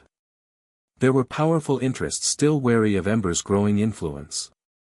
Lobbyists whispered behind closed doors, questioning whether a children's fair could produce real scientific breakthroughs. Media coverage ranged from enthusiastic to skeptical, and the usual internet trolls were already preparing to pounce on any misstep. Lily had learned to expect resistance, but this felt different. The stakes were higher. The night before the fair, Lily sat on the hotel balcony, overlooking Phoenix's city lights. Marcus joined her, handing over a cup of hot chocolate. "Nervous?" he asked. "Always." She took a deep breath. "What if people don't take us seriously? What if this turns into a spectacle instead of a movement?" Marcus smiled. "Then we remind them why this started. Not for the spotlight, but for the kids who need a chance." They talked late into the night, going over last-minute plans and troubleshooting possible glitches in the event's live-stream system. When morning came, the convention center filled with thousands of students, teachers, families, and volunteers. Press cameras clicked relentlessly as Lily took the stage for the opening speech. "Welcome to the first-ever Ember Youth Science Fair," she began, voice clear and steady. "This is your space to dream, to build, and to change the world. Every project here represents more than just science. It represents hope, courage, and the power of believing in yourself." She glanced out at the crowd, bright eyes, hopeful faces, some barely older than herself. "Let's make history." The crowd erupted in cheers. Over the next 3 days, the fair buzzed with activity. Workshops on coding and robotics, panels with scientists and engineers, and hands-on challenges designed by students for students. Participants shared their projects with pride. A young girl demonstrated a device that converted ocean plastic into reusable building material. A boy presented a smart irrigation system that conserved water for drought-stricken farms. A group created an app to help visually impaired people navigate cities safely. The diversity was staggering, a testament to Ember's mission to bring STEM to every community.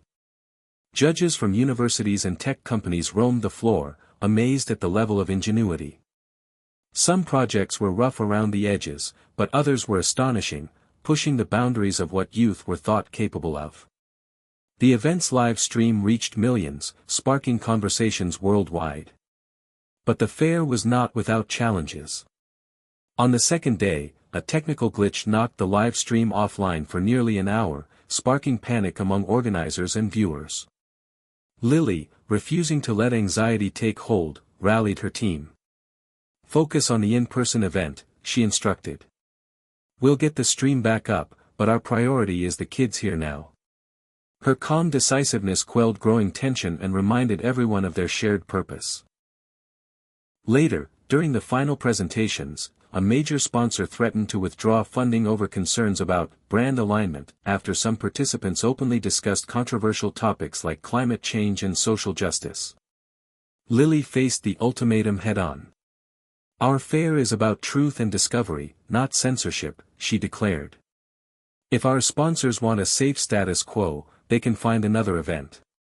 We stand with our students." The room fell silent. Then applause, loud and heartfelt. Many sponsors stayed, some left. The moment marked a turning point. By the last day, the atmosphere was electric with possibility. Awards were given not just for technical excellence but for creativity, teamwork, and social impact. Lily's own team won the Innovation in Accessibility prize for Phoenix's first Ember Hub, a project that designed adaptive tools for kids with disabilities. When it was her turn to speak at the closing ceremony, Lily didn't deliver a rehearsed speech. Instead, she shared a simple message: every one of you is a builder of tomorrow. You don't have to wait to be ready or good enough. Start where you are, with what you have, and build forward. That's what Ember is all about. The crowd rose to their feet, the energy palpable. News outlets hailed the fair as a groundbreaking success. Social media was flooded with videos and testimonials from inspired kids. Schools nationwide requested Ember partnerships. But perhaps the most powerful moment came after the ceremony. A group of students approached Lily, shy but determined. One girl, no older than Lily, held out a handmade notebook filled with sketches and ideas for a new environmental sensor. "I want to build this," she said softly. "But I don't know where to start." Lily smiled and took the notebook. "You're already halfway there."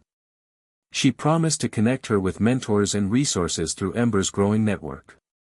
It was a reminder of why the fair mattered, not the trophies or headlines, but the connections and the spark of possibility.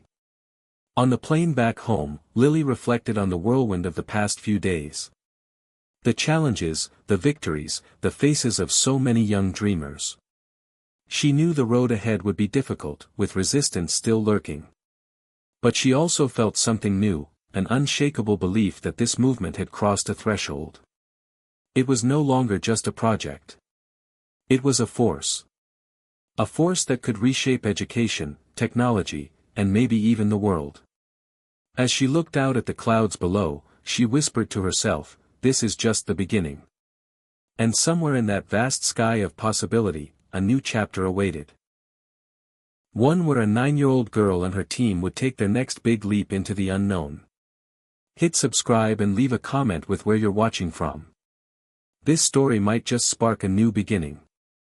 What's one thing that always pushes you forward, even when things get tough? After the whirlwind of the science fair, Lily's world shifted in ways she never expected. The success brought invitations pouring in, from universities, tech companies, and even government agencies eager to tap into Ember's energy. But the invitation that caught Lily's attention most was an unexpected one: a private meeting with Dr. Evelyn Grant, a renowned aerospace engineer whose work on reusable rockets had quietly revolutionized space travel. Evelyn wasn't just famous in the scientific community, she was known for mentoring young talents and had a reputation for pushing boundaries in both technology and education. The meeting was set for a sunny afternoon at a local innovation hub in San Francisco. Lily and Marcus arrived early, nerves fluttering as they waited in the sleek lobby, walls lined with photos of pioneering inventors and astronauts. When Evelyn entered, she exuded a calm confidence, her gray-streaked hair tied back, eyes sharp with curiosity. "Lily Carter," she greeted warmly, extending a hand. "I've been following your journey. Ember is extraordinary." Lily smiled shyly. "Thank you, Dr. Grant. I'm honored." Evelyn motioned for them to sit. "I wanted to talk about what's next." The science fair was just the start. There's a world out there ready for your ideas, but it can be a lonely place for young pioneers. Lily nodded. "Sometimes it feels like I'm running uphill alone." Evelyn chuckled. "That's how it often is. But mentorship can change the game. I want to offer my support, not just for Ember, but for you as a young innovator. Navigating the technical challenges is one thing, the social and political ones are another." Over the next hour, Evelyn shared stories from her early career, setbacks, breakthroughs, and the allies she'd found along the way. She emphasized the importance of resilience, strategic partnerships, and staying true to one's vision. For Lily, it was a revelation. Here was someone who had faced the kinds of obstacles she was just beginning to understand. "I want to introduce you to some colleagues at SpaceX and NASA," Evelyn continued. "They're interested in supporting youth STEM initiatives, and they're always looking for fresh perspectives." The offer felt like a lifeline. Lily's mind raced with possibilities. Could Ember one day contribute to real space missions? Could kids like her design technology that reached beyond Earth? As the meeting wrapped up, Evelyn handed Lily a sleek, silver pen engraved with the motto, "Dream big, build boldly." "Keep this," she said. "It's a reminder that ideas are powerful tools." Back home, Lily's team was buzzing with excitement over the news. Marcus, Zara, and even Jessica couldn't stop talking about the doors Evelyn's mentorship could open. But with opportunity came new pressures. The stakes felt higher now. The spotlight was sharper. There were whispers in online forums questioning whether Lily's rapid rise was sustainable, whether she could handle the complex world of tech and politics. Lily reminded herself of Evelyn's words whenever doubt crept in. The next weeks were a whirlwind of virtual meetings with engineers, workshops on advanced topics like aerospace design, and brainstorming sessions about how Ember could expand its curriculum to include real-world challenges in space exploration. One afternoon, Evelyn surprised Lily with a tour of a SpaceX facility. The vast hangar was filled with towering rockets, robotic arms, and engineers in intense discussion. "This is where dreams touch the sky," Evelyn said, guiding Lily through the maze of innovation. Lily's eyes sparkled as she watched technicians prepare a rocket for testing. "Do you think kids like me could really be part of something this big someday?" she asked. Evelyn smiled. "Absolutely. The future belongs to those who dare to imagine it." Inspired by the visit, Lily proposed a bold new Ember initiative, a youth-led satellite project. The goal was to design and launch a small satellite, built by students across the country, to study climate change and transmit data back to Earth. It was ambitious, unprecedented even for seasoned professionals. But Ember's community rallied behind it. Scientists, educators, and space enthusiasts volunteered their expertise. Workshops taught students about orbital mechanics, satellite design, and data analysis. The project ignited a new wave of enthusiasm, drawing in young minds who had never before seen themselves as contributors to space science. However, not everyone welcomed the idea. Some critics labeled it reckless, too complex, too expensive, too risky for children. "It's a PR stunt," a harsh editorial claimed. "A dangerous distraction from real education." These voices reminded Lily of the smear campaign from months before.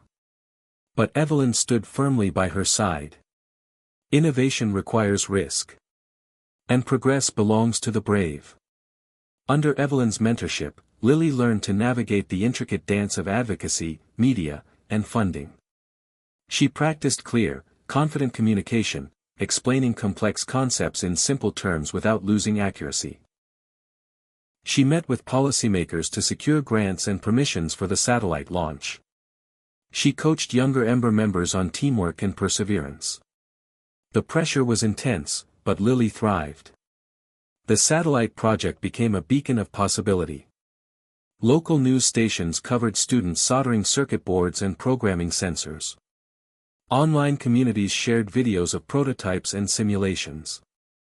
And when the satellite's launch day arrived, hundreds gathered at a viewing party organized by Ember, hearts pounding as the countdown began. The moment the rocket carrying the satellite soared into the sky, cheers erupted. Lily felt tears sting her eyes. This was more than a victory, it was proof that youth innovation could reach new heights. Yet, amid the celebrations, Lily faced a new challenge.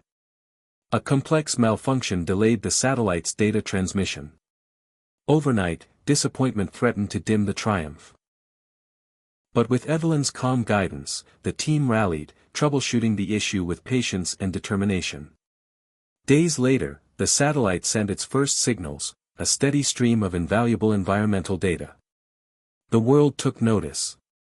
Lily's story was featured on national news, praised for its blend of youthful curiosity and scientific rigor. But for Lily, the greatest reward was watching her peers' faces light up with possibility. The journey from a backyard lab to space science was no longer a distant dream, it was real and tangible. Through Evelyn's mentorship, Lily had grown not just as a leader, but as a young woman who understood that every breakthrough carried the weight of persistence, collaboration, and courage. She realized that mentorship was a two-way street. She, too, had ideas and passion to offer the scientific community. Together, they were shaping the future, one challenge, one discovery at a time. The glow from the satellite's successful launch still warmed Ember's halls, but a new storm was gathering on the horizon. Just as the movement was reaching unprecedented heights, an unexpected public challenge emerged, one that tested everything Lily and her team had built. It began with a viral video posted on a popular social media platform. The clip showed a heated debate between a well-known tech commentator and a skeptical journalist. The commentator praised Ember's youth-led innovations, calling them the future of STEM. But the journalist fired back, questioning whether 9-year-olds were truly capable of responsibly handling advanced technology without expert oversight. The video's caption was blunt: "Is the Ember Project putting kids in over their heads?" The clip quickly amassed millions of views, sparking a fierce online debate. Comments ranged from enthusiastic support to harsh criticism. "Kids should be encouraged," one user wrote. "This is amazing." Another replied, "This is reckless and dangerous." News outlets seized the controversy. Headlines questioned the safety and legitimacy of youth-led labs, suggesting that the movement was more hype than substance. Overnight, Ember's online platforms were flooded with messages, some from concerned parents, others from doubters who had never interacted with the project. For Lily, the sudden backlash was overwhelming. She woke up to dozens of notifications, each carrying a mix of praise and doubt. The tension was palpable. Her team gathered in the Ember Hub's conference room, faces drawn with concern. "We've faced challenges before," Lily began, her voice steady despite the turmoil. "But this feels different. It's not just about us, it's about the future of how young people engage with science." Marcus nodded. "They're asking, who's really responsible? What about safety? Are kids being exploited? We need to address this head-on." Zara suggested launching a transparent safety campaign, showing the precautions and mentorship that went into every project. "If people see the real work behind the scenes, maybe we can shift the narrative." Lily agreed.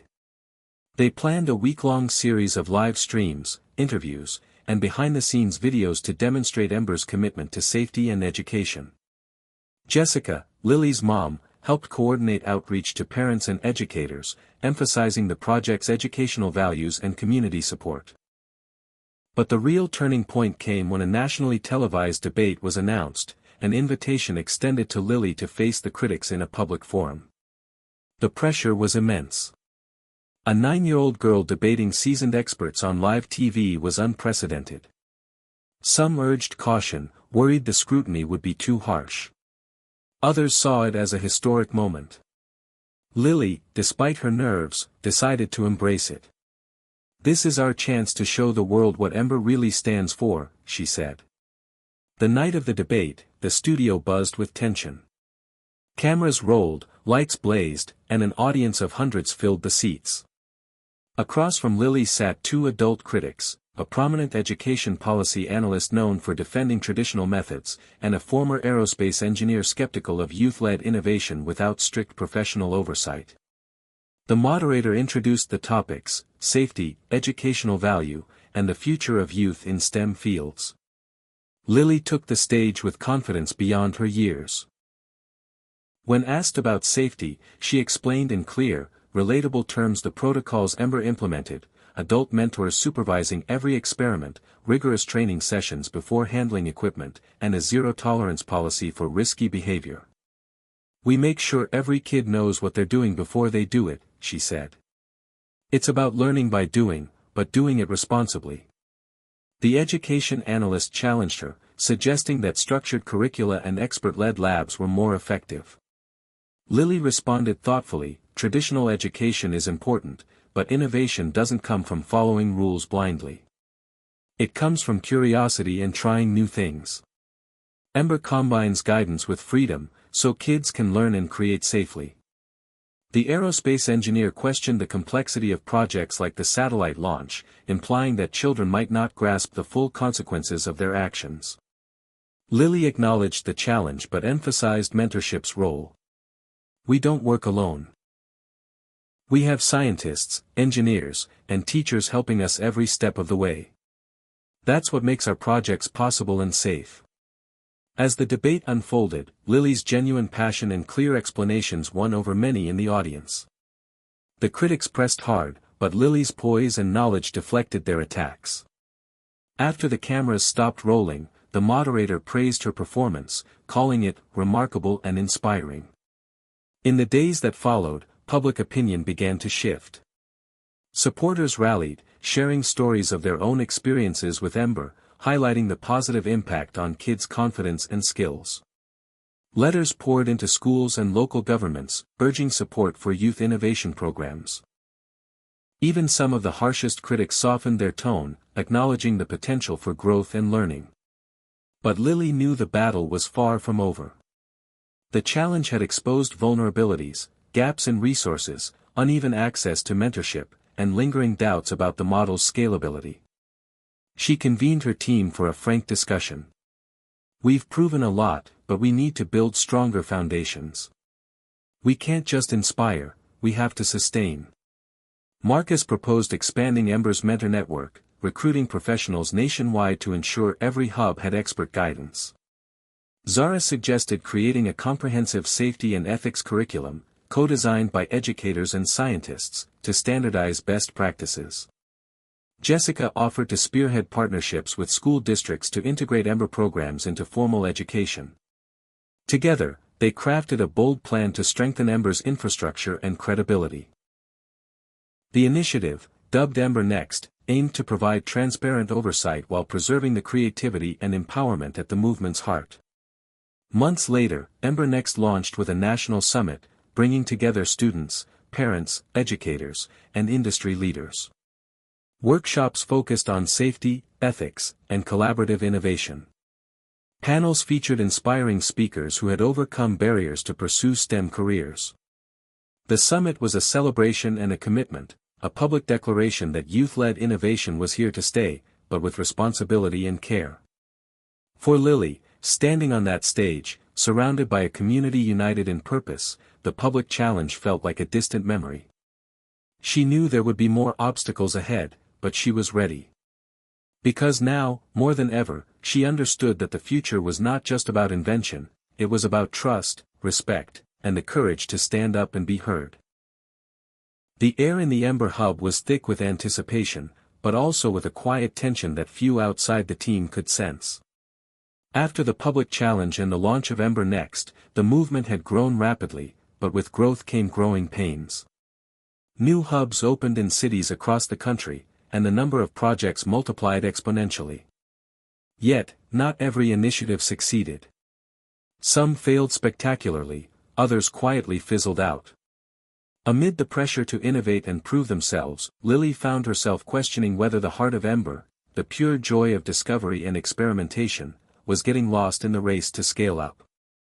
One rainy afternoon, while reviewing project reports, Lily stumbled upon a small, unassuming submission from a rural Ember hub in West Virginia. The project was simple on paper, a homemade biofilter designed to clean well water contaminated with heavy metals, built by a group of teenagers who had never met Lily and whose resources were modest at best. But the accompanying video was striking. The team had engineered a low-cost, sustainable device using locally available materials, charcoal, sand, and a special blend of bacteria cultured from nearby streams. Their biofilter could reduce dangerous pollutants to safe levels, making clean water accessible for families who had long struggled with contamination. The footage showed clear before and after water tests, and the team's faces lit with pride. Lily was moved. Here, in the overlooked corners of the country, Ember's spirit lived on in its purest form, solving real problems that mattered deeply to people's lives. She immediately contacted the West Virginia team, arranging a video call. The teens, shy but excited, spoke about their motivations. The health issues in their community, the lack of affordable solutions, and their dream of making a difference. "We just wanted to help," said Mia, the group's unofficial leader. "We figured if we could fix our water, maybe others could too." Lily's heart swelled with admiration. She invited them to present their project at the upcoming Ember Summit, a gathering intended to showcase the movement's diverse impact. The story quickly spread across Ember's network, inspiring a wave of support and new collaborations. Scientists and engineers volunteered to help refine the biofilter, while fundraising campaigns raised money for wider distribution in affected areas. The success also reignited a crucial conversation within Ember about balancing ambition with accessibility. It was tempting to chase big, flashy projects, satellites, AI robots, space tech, that captured headlines. But the West Virginia biofilter reminded everyone that innovation's true power lay in addressing everyday challenges with creativity and compassion. Back at the summit, held in a sprawling convention center filled with eager young minds, Lily watched as Mia and her team took the stage. Their presentation was straightforward, heartfelt, and overwhelmingly impactful. The audience, packed with students and experts alike, responded with thunderous applause. The biofilter project became a symbol of what Ember stood for: inclusion, impact, and imagination. In the days following, Ember's leadership team worked tirelessly to incorporate lessons from the biofilter success into their strategy. They developed new training modules focused on grassroots innovation, encouraging hubs to connect deeply with their local communities to identify meaningful problems to solve. The shift brought a renewed sense of purpose and balance to the movement. Meanwhile, Lily's personal growth accelerated. She found herself increasingly drawn to stories like Mia's, realizing that true leadership meant amplifying voices beyond the spotlight. She started mentoring smaller teams personally, often spending hours on video calls offering encouragement and technical advice. These moments grounded her and reminded her why Ember had begun as a backyard experiment. As Ember expanded, partnerships blossomed with universities and nonprofits, helping secure grants to fund community-driven projects nationwide. The biofilter's impact extended beyond Appalachia, inspiring similar initiatives in urban neighborhoods and tribal lands facing water issues. The media coverage shifted too, highlighting these unsung innovations and reinforcing the message that technology was a tool for everyone, not just the elite. But the journey wasn't without setbacks. Not every community had the resources or infrastructure to support Ember's model, and some hubs struggled to maintain momentum after initial enthusiasm waned. Funding remained a constant challenge, as did balancing rapid growth with quality mentorship. At one point, a viral misinformation campaign targeted Ember's biofilter project, falsely claiming the device was unsafe and untested. The backlash rattled the West Virginia team and threatened to undo months of progress. Once again, Lily stepped into the breach, coordinating a transparent response. Scientific experts conducted independent testing and published detailed reports validating the biofilter's safety and efficacy. Public forums allowed community members to ask questions and voice concerns. Gradually, trust was restored. Through it all, Lily learned a vital lesson about resilience, not just her own, but that of the communities she served. Innovation wasn't a linear path but a messy, human process full of trial, error, and perseverance. As the year drew to a close, Ember's influence had quietly but profoundly shifted. The movement was no longer just about youthful ambition, it was about sustainable impact rooted in empathy and local knowledge. Lily felt a deep sense of fulfillment as she reflected on the journey, from her first backyard experiments to this network of changemakers transforming lives across the nation. Yet, the horizon still beckoned. New challenges loomed on the frontier of technology and society. The next chapter of Ember's story would demand courage, creativity, and an unyielding belief in the power of young minds to change the world. And Lily was ready to lead the way. The momentum Ember had built seemed unstoppable, but as Lily knew all too well, success often attracted unexpected challenges, and allies. One crisp autumn morning, just as the leaves outside the Ember hub turned fiery red and gold, Lily received an intriguing email that would soon alter the course of her journey. The sender was someone Lily never expected to hear from, Jasper Hayes, a high-profile venture capitalist known for his sharp investments in cutting-edge tech startups and his notoriously guarded privacy. The email was brief but striking. "Lily, I've been watching Ember's growth. Your work with youth innovation is remarkable. I'd like to discuss how I might support your mission. Are you available for a call this week?" Lily stared at the screen, heart racing. Jasper Hayes was a heavyweight in the tech world, often linked to billion-dollar deals and high-stakes ventures. He wasn't known for philanthropic work, let alone investing in grassroots projects led by children. What did he want with Ember? Marcus and Zara were equally stunned when Lily shared the news. "This could be a game-changer," Marcus said cautiously. "But we have to be smart. Not all money comes without strings." Zara nodded. "We need to protect Ember's values while exploring this." Lily agreed. She prepared meticulously for the call, gathering data on Ember's impact, challenges, and future plans. When the day arrived, Jasper's voice came through the speaker, calm, deliberate, with an unmistakable edge of curiosity. "Lily, I'm impressed by what you've built, especially how you balance ambition with social good. I believe Ember has the potential to redefine STEM education globally." Lily thanked him, eager yet guarded. Jasper explained that he wanted to fund a pilot program to bring Ember's model to underserved international communities, places where access to technology and mentorship was scarce but the hunger to innovate was strong. The offer was tempting but complex. It meant significant funding, yes, but also navigating the interests of powerful stakeholders, governments, and cultural differences. Jasper acknowledged this and emphasized that his investment would come with a commitment to preserve Ember's core mission. "I'm not interested in turning this into just another corporate venture," he said. "I want to amplify the voices you've already empowered." After the call, Lily's team debated the proposal. The potential benefits were huge: expanded reach, better resources, more opportunities for young innovators worldwide. But concerns lingered about maintaining autonomy and avoiding commercialization pressures. In the end, they decided to move forward cautiously, establishing clear agreements that protected Ember's independence and mission.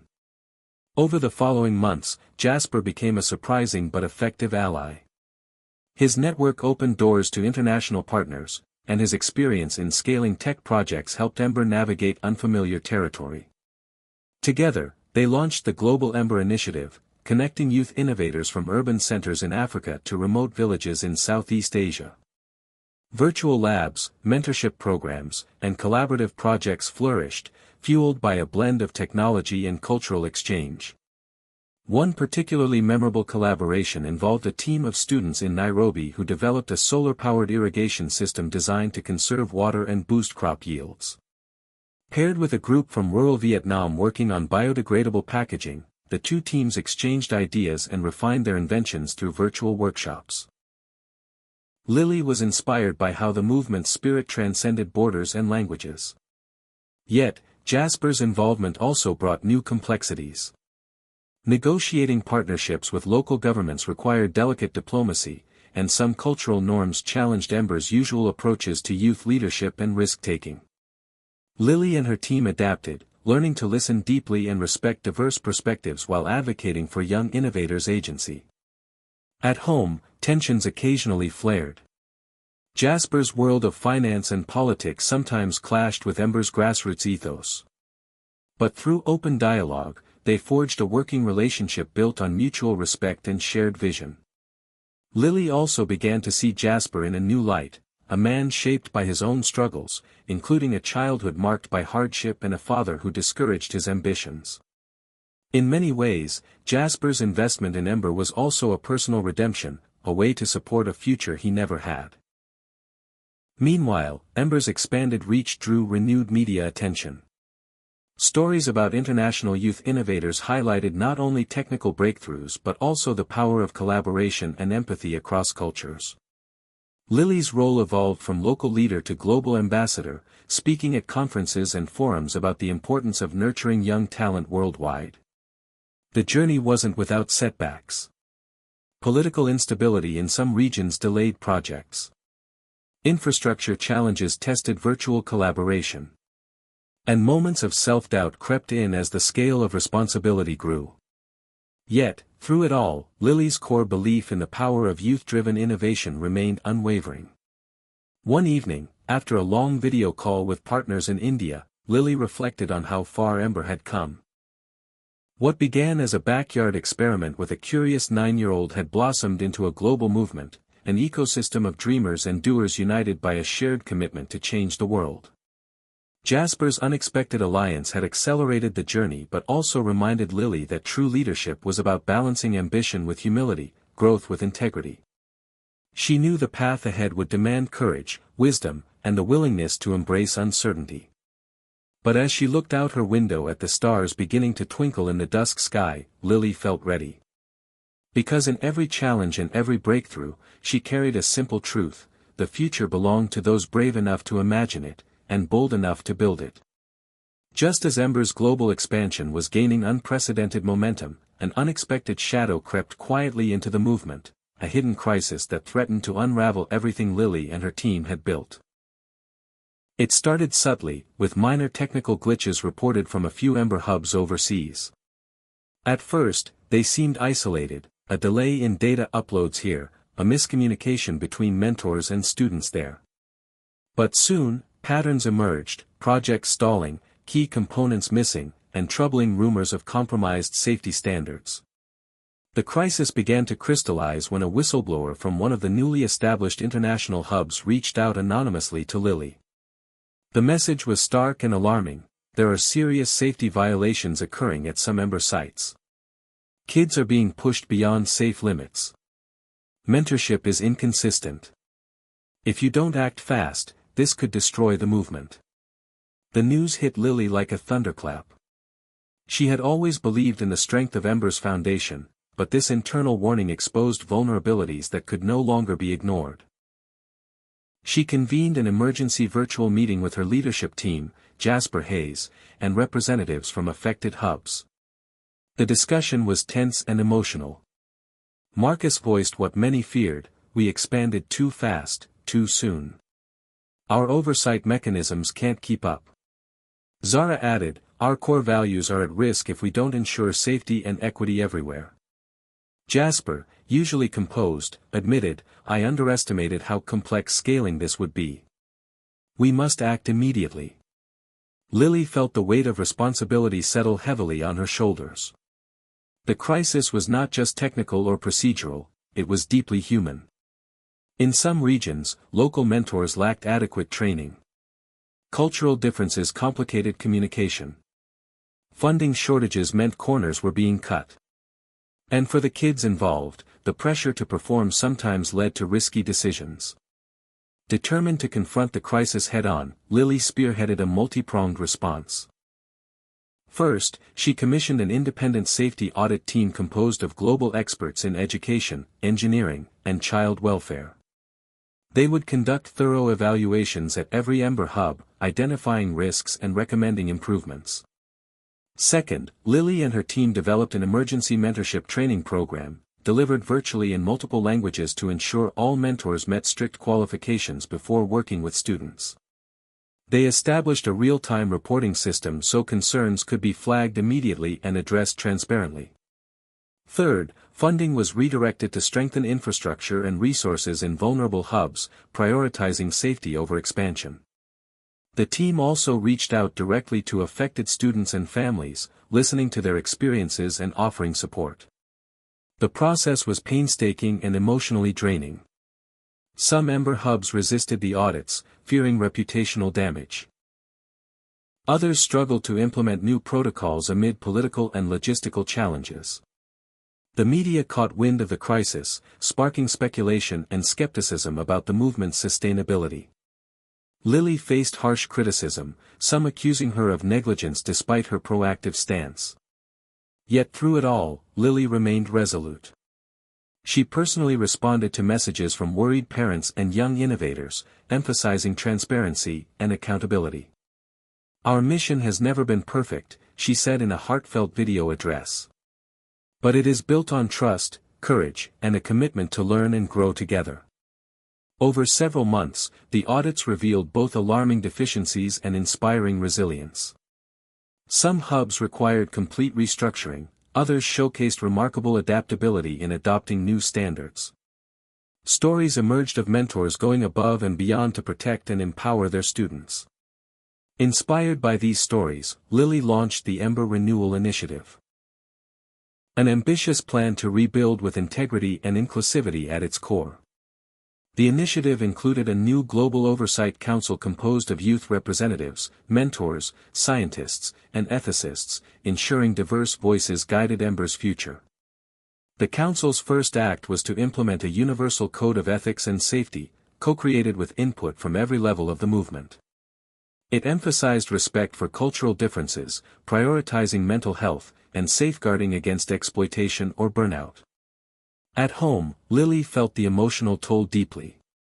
She grappled with self-doubt, questioning whether her youthful idealism had blinded her to real-world complexities. But she also recognized the strength in vulnerability, admitting mistakes, listening carefully, and committing to change. Through personal reflection and conversations with Jessica, Marcus, and Zara, Lilly grew into a more nuanced leader, balancing hope with realism. One night, after a long day of crisis management, Lilly sat quietly in the Ember Hub's garden. The sky was vast and dark, dotted with distant stars.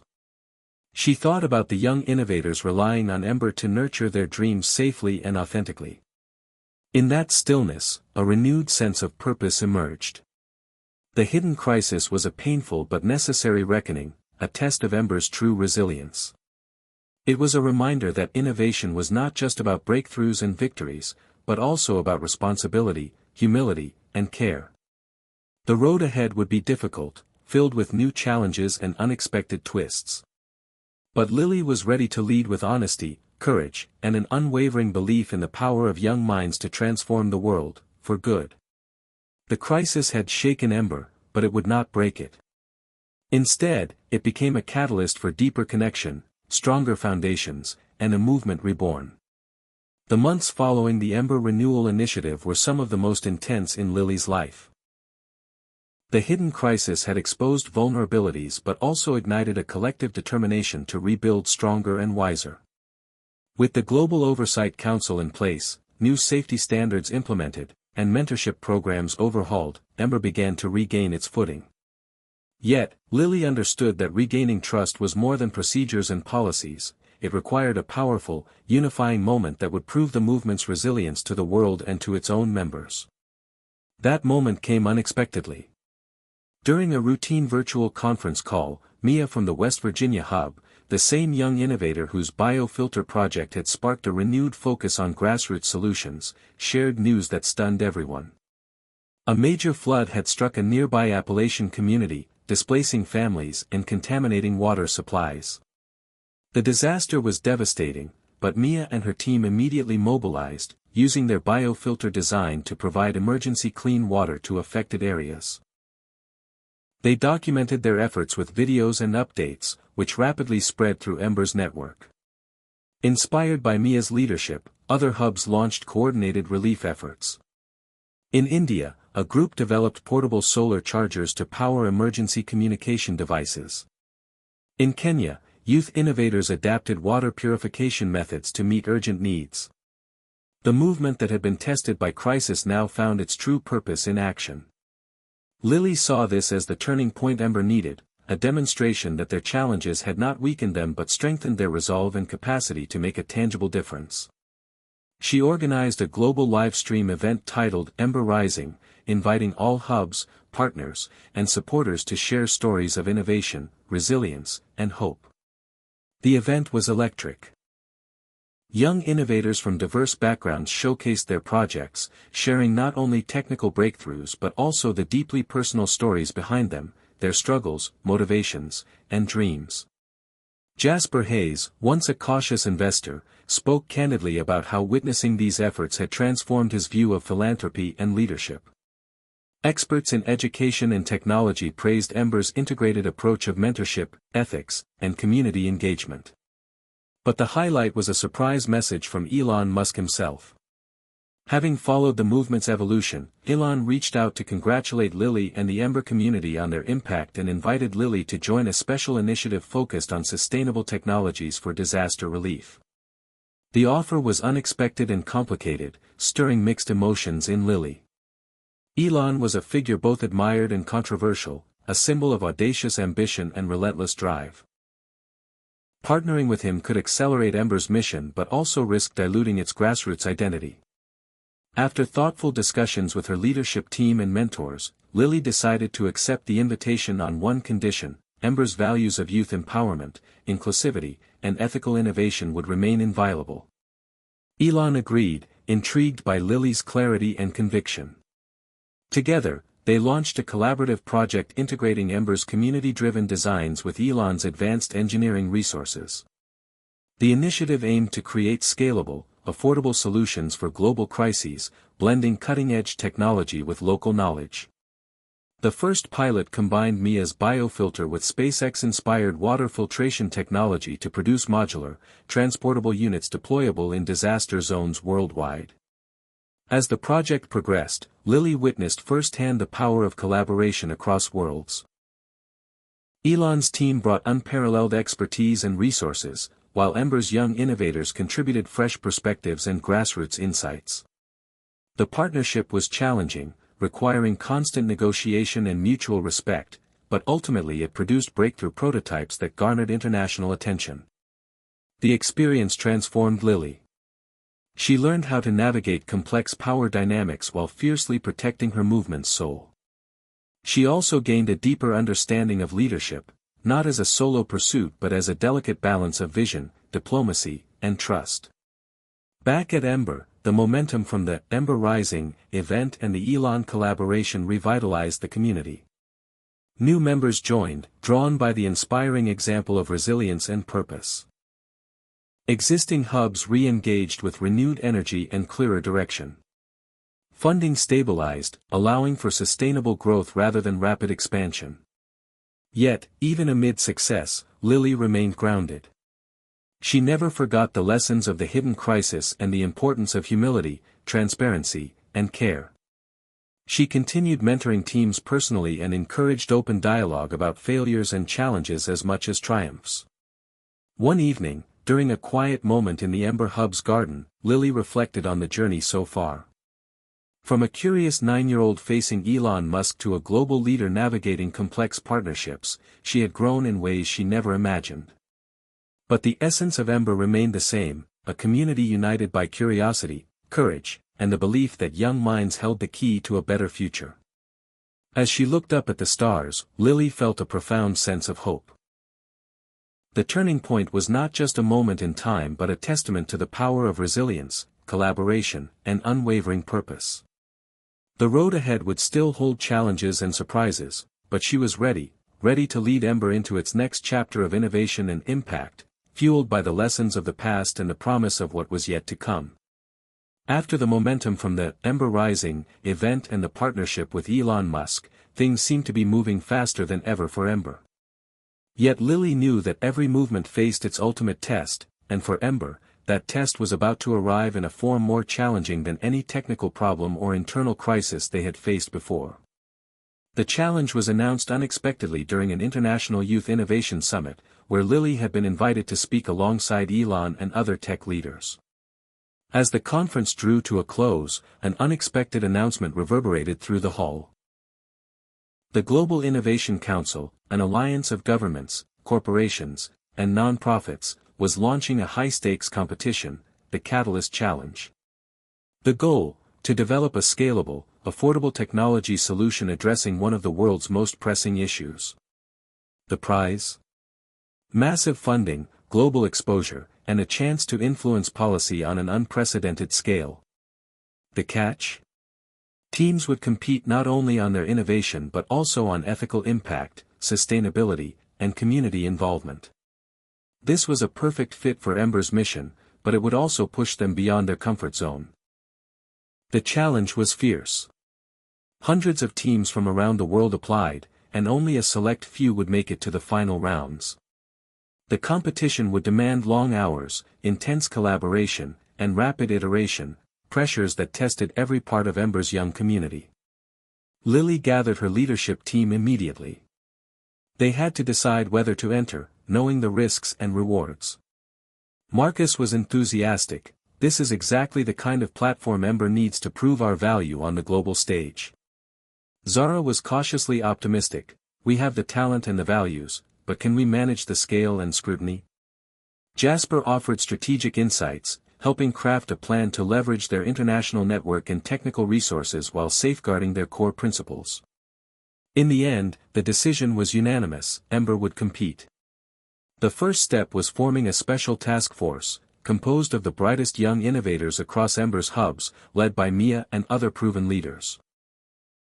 The team set to work brainstorming ideas that addressed real-world problems with potential for scalable impact. After intense debates and prototypes, they settled on a solution addressing food insecurity in urban and rural areas: a modular, AI-driven vertical farming system that used renewable energy and recycled water. The project perfectly aligned with Ember's ethos: technology for social good, powered by youth ingenuity, and designed to be accessible globally. But the path was anything but smooth. Early prototypes suffered from technical glitches. Supply chain issues delayed critical components. Time pressures mounted as deadlines loomed. Internal tensions surfaced as team members struggled to balance innovation with the ethical standards required by the competition. Lily found herself navigating a whirlwind of challenges, coordinating across time zones, mediating conflicts, and maintaining morale. At one point, a critical malfunction during a live demo nearly derailed their chances. The system overheated and shut down moments before judges arrived, leaving the team scrambling for solutions.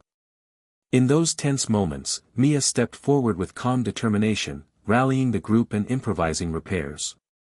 The demo succeeded, but only barely, and the experience underscored the high stakes and fragility of their position. Throughout the grueling competition, Lily witnessed remarkable growth in her team. Young innovators who had once doubted themselves gained confidence. Diverse perspectives sparked creative breakthroughs. Failures became opportunities for learning rather than discouragement. Yet the pressure was relentless. Personal sacrifices weighed heavily: missed family events, sleepless nights, and moments of doubt. Lily herself struggled with burnout, grappling with the responsibility to both the movement and the individuals who looked up to her. One pivotal moment came during a team meeting after a setback. Frustrations boiled over, and a heated argument broke out between two key members, one advocating for rapid technical progress at all costs, the other insisting on slowing down to uphold ethical safeguards. The disagreement threatened to fracture the team's cohesion.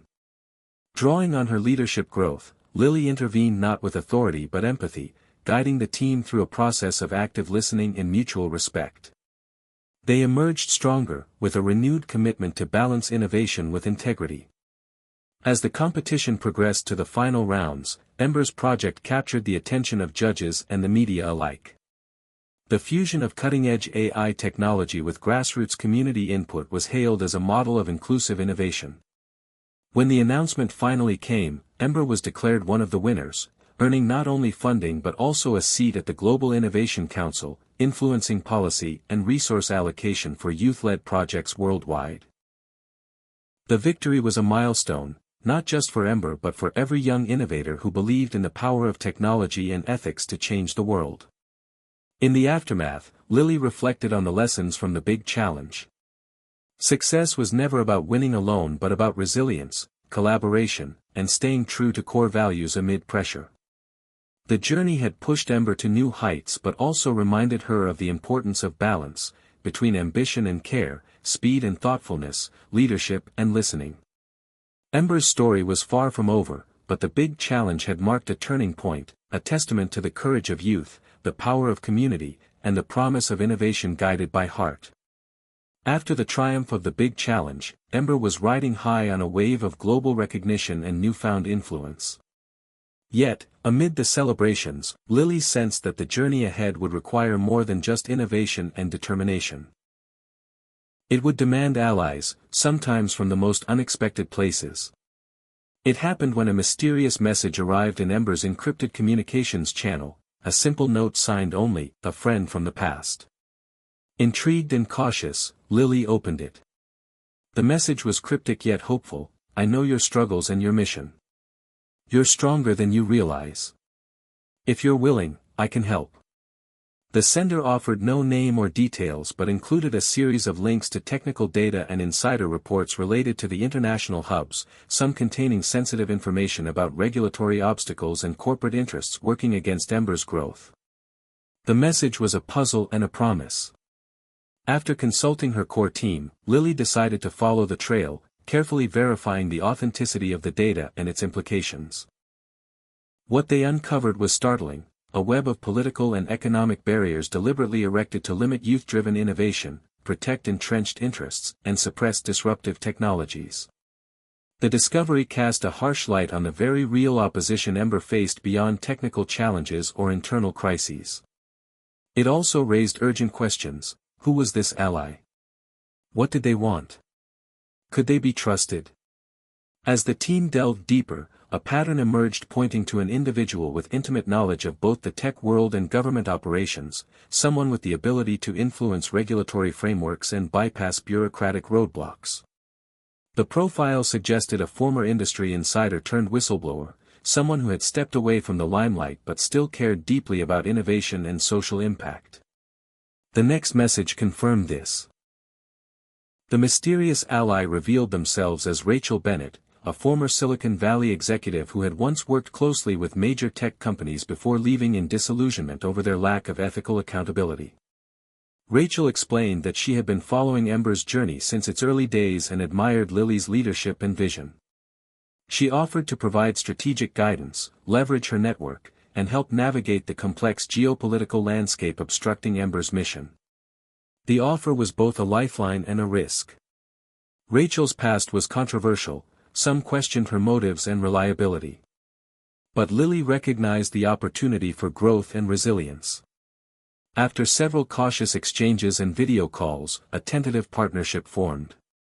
Rachel's arrival injected fresh energy and insight into Ember's operations. She helped identify loopholes in international regulations, connected Ember with supportive allies in unexpected places, and crafted strategies to safeguard the movement from corporate sabotage. Under Rachel's guidance, Ember established new protocols for transparency and security, ensuring that the movement's integrity remained intact while expanding its reach. At the same time, Rachel encouraged a new level of political savvy within Ember's leadership. Lily and her team began engaging more actively with policymakers, advocating for youth voices in technology regulation and innovation funding. They learned to navigate the nuances of diplomacy, lobbying, and coalition building, skills far beyond coding and design but essential for lasting impact. Yet, the alliance was not without tension. Rachel's blunt style and strategic pragmatism sometimes clashed with Ember's culture of openness and idealism. Lily had to mediate between preserving the movement's heart and adopting the necessary realism to survive and thrive. Through honest conversations and mutual respect, they found a balance, blending Rachel's experience with Ember's youthful spirit. Meanwhile, the story of this unexpected ally captured attention beyond Ember's inner circle. Media outlets speculated about the mysterious guardian angel behind the scenes, stirring both admiration and skepticism. Some former critics softened their stance, seeing Ember's growth as proof of the power of collaboration and trust. Internally, Ember's members found renewed confidence, knowing they were not alone in facing systemic obstacles. Rachel also became a mentor to several young innovators, sharing lessons from her own journey, failures, successes, and the importance of staying true to one's values amid pressure. Her presence added a new dimension to Ember's community, bridging generations and experiences. One evening, during a virtual fireside chat with Ember's hubs worldwide, Lily introduced Rachel to the broader community. The conversation was candid and inspiring, touching on the challenges of leadership, the ethics of innovation, and the courage to embrace change. The chat ended with a powerful message from Rachel: no movement succeeds alone. It's the allies we find, sometimes in the most unexpected places, that give us the strength to overcome the hardest battles. The alliance with Rachel marked a new chapter for Ember, not just in strategy and influence but in spirit. It reinforced the lesson that true innovation was as much about relationships, trust, and resilience as it was about technology.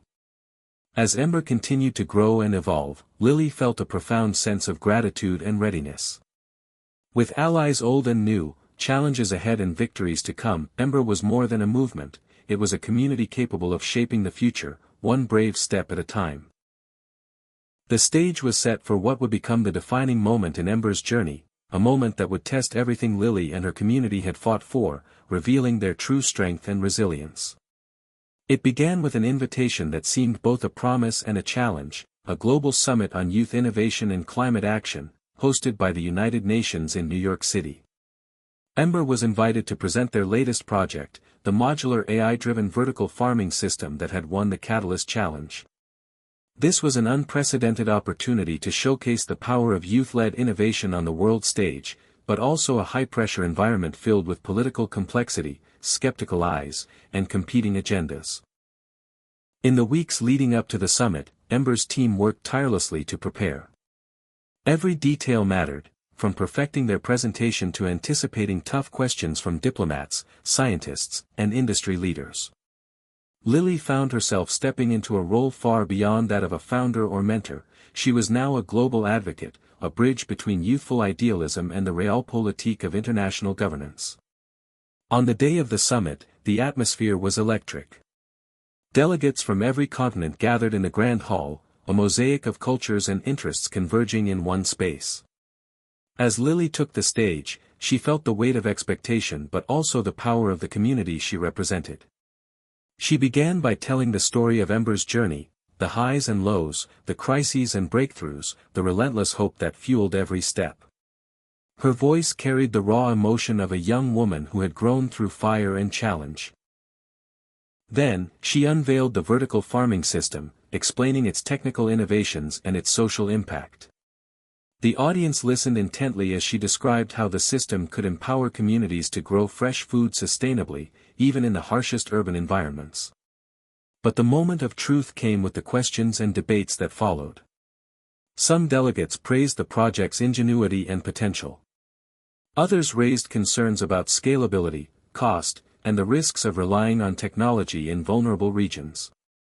There were pointed questions about intellectual property, data privacy, and the ethics of AI-driven agriculture. The conversation was intense, nuanced, and sometimes confrontational. Lily realized that this was more than a presentation, it was a negotiation for trust and influence in a complex global ecosystem. Drawing on lessons from past challenges and her alliance with Rachel Bennett, Lily responded with honesty and clarity. She acknowledged limitations openly, emphasized Ember's commitment to inclusivity and ethics, and invited collaboration rather than competition. Her answers were grounded in the lived experiences of Ember's diverse community, not just abstract theory. The dialogue sparked new connections and potential partnerships. Several governments expressed interest in pilot programs. Nonprofits offered resources for community training. Scientists proposed research collaborations. Yet, the summit also revealed entrenched barriers, bureaucratic inertia, competing corporate interests, and geopolitical tensions that could slow or block progress. Lily returned to Ember Hub exhausted but energized.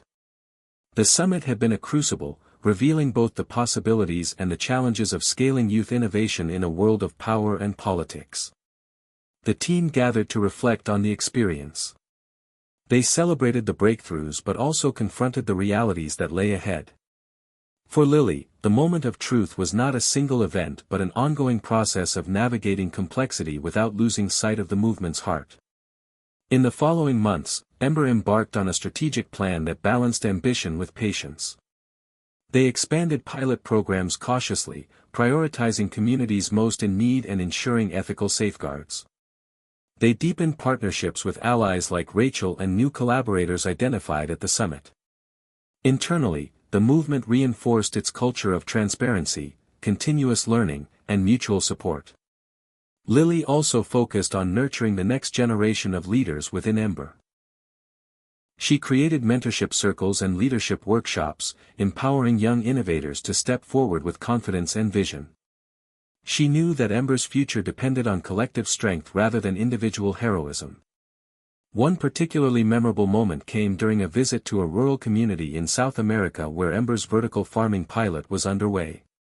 The sight of children harvesting fresh vegetables in a once barren plot of land, families gathering to share meals nourished by their own hands, reaffirmed the profound human impact behind the technology. Lily felt a deep sense of fulfillment but also renewed determination to overcome the systemic challenges that could limit such stories from spreading. The journey ahead was still fraught with obstacles, but Ember had reached a new level of maturity and influence. The moment of truth had tested their resilience, expanded their vision, and strengthened their resolve. It was a testament to the power of youth, courage, and collaboration to transform not only ideas but realities. As Lily prepared to address the next chapter of Ember's mission, she carried with her the lessons of that pivotal summit, that true innovation is inseparable from ethics and empathy, that progress requires partnership and persistence, and that the voices of young people must be heard and honored in shaping the world's future. The victories and progress Ember had achieved over the years were undeniable, but with growth came complexity, and with complexity came hard choices. As Ember's influence expanded, so did the demands on Lily and her leadership team. Balancing the movement's core values with external pressures became a daily struggle, and some decisions carried heavy costs. The first major crossroads came when a major corporate partner offered substantial funding to scale Ember's projects globally, but with strings attached. The company wanted exclusive rights to certain technologies, a say in leadership appointments, and the ability to influence project directions. For Ember, whose foundation was built on openness, community ownership, and ethical innovation, this posed a fundamental challenge. Accepting the offer could accelerate growth and impact but risked compromising the movement's integrity. Rejecting it meant facing financial constraints and slower expansion. Lily convened an emergency meeting with her core team and trusted advisors, including Rachel Bennett and Jasper Hayes. The discussion was intense, reflecting the diverse perspectives within Ember's leadership. Some argued pragmatically for acceptance, pointing out the potential to reach millions more with greater resources. Others warned that selling control could alienate the community and erode trust. After days of deliberation, Lily made the difficult call to decline the corporate deal. She communicated openly with Ember's members and supporters, explaining the reasons and reaffirming their commitment to autonomy and values. The decision was met with mixed reactions. Some praised the principled stand, others feared it might limit Ember's future. Internally, morale fluctuated as the realities of limited resources became stark. The second hard choice emerged when Ember's rapid expansion revealed gaps in governance and accountability. Instances of miscommunication, overlapping responsibilities, and uneven implementation across hubs led to friction and setbacks. To address this, Lily proposed restructuring Ember's leadership into a more formal, democratic framework with elected representatives from each hub. The idea was to ensure transparency, shared decision-making, and stronger accountability while preserving the decentralized spirit. The proposal sparked debate. Some hubs welcomed the chance for greater voice and structure. Others worried about bureaucracy stifling creativity and agility. The transition required patience, negotiation, and sometimes difficult compromises. Through this process, Lily learned the art of listening deeply, to concerns, fears, and hopes, and finding solutions that honored diversity while uniting purpose. The restructuring ultimately strengthened Ember, creating clearer roles, conflict resolution mechanisms, and channels for collaboration. But it also demanded ongoing care to balance order with freedom.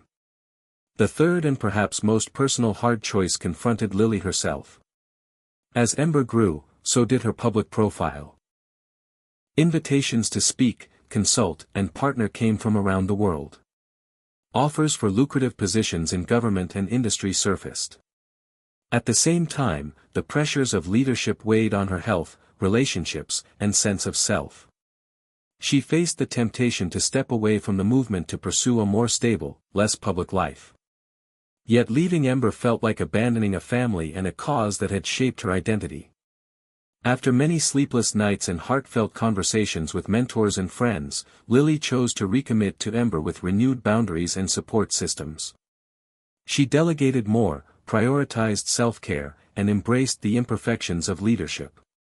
This choice underscored a vital truth, that leading a movement was not about being invincible but about resilience, humility, and self-awareness. Throughout these challenges, Ember continued its mission with grit and heart. The community grew wiser and more adaptable, learning to navigate complexity without losing sight of their core values. They celebrated small victories and supported one another through setbacks.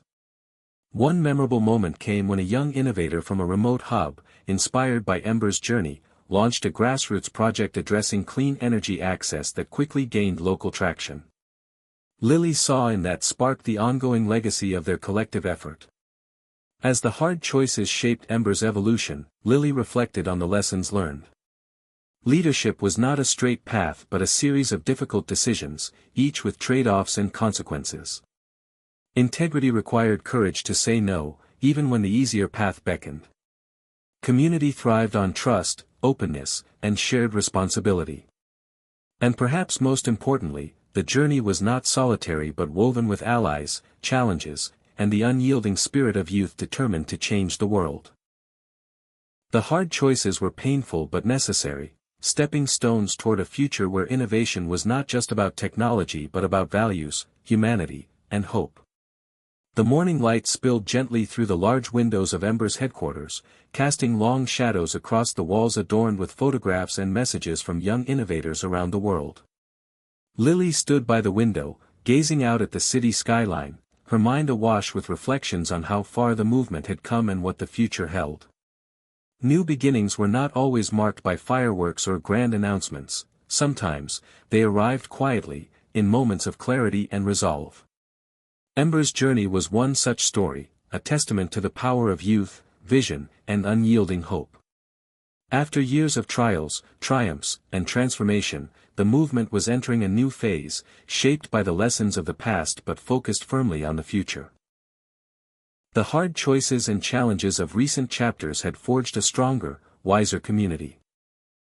The decision to maintain autonomy over corporate offers, the restructuring of leadership, and Lily's recommitment to balanced, resilient leadership had created a foundation more sustainable than ever before. But beyond organizational shifts, it was the spirit of Ember itself that was renewing. The movement was expanding into new regions and disciplines.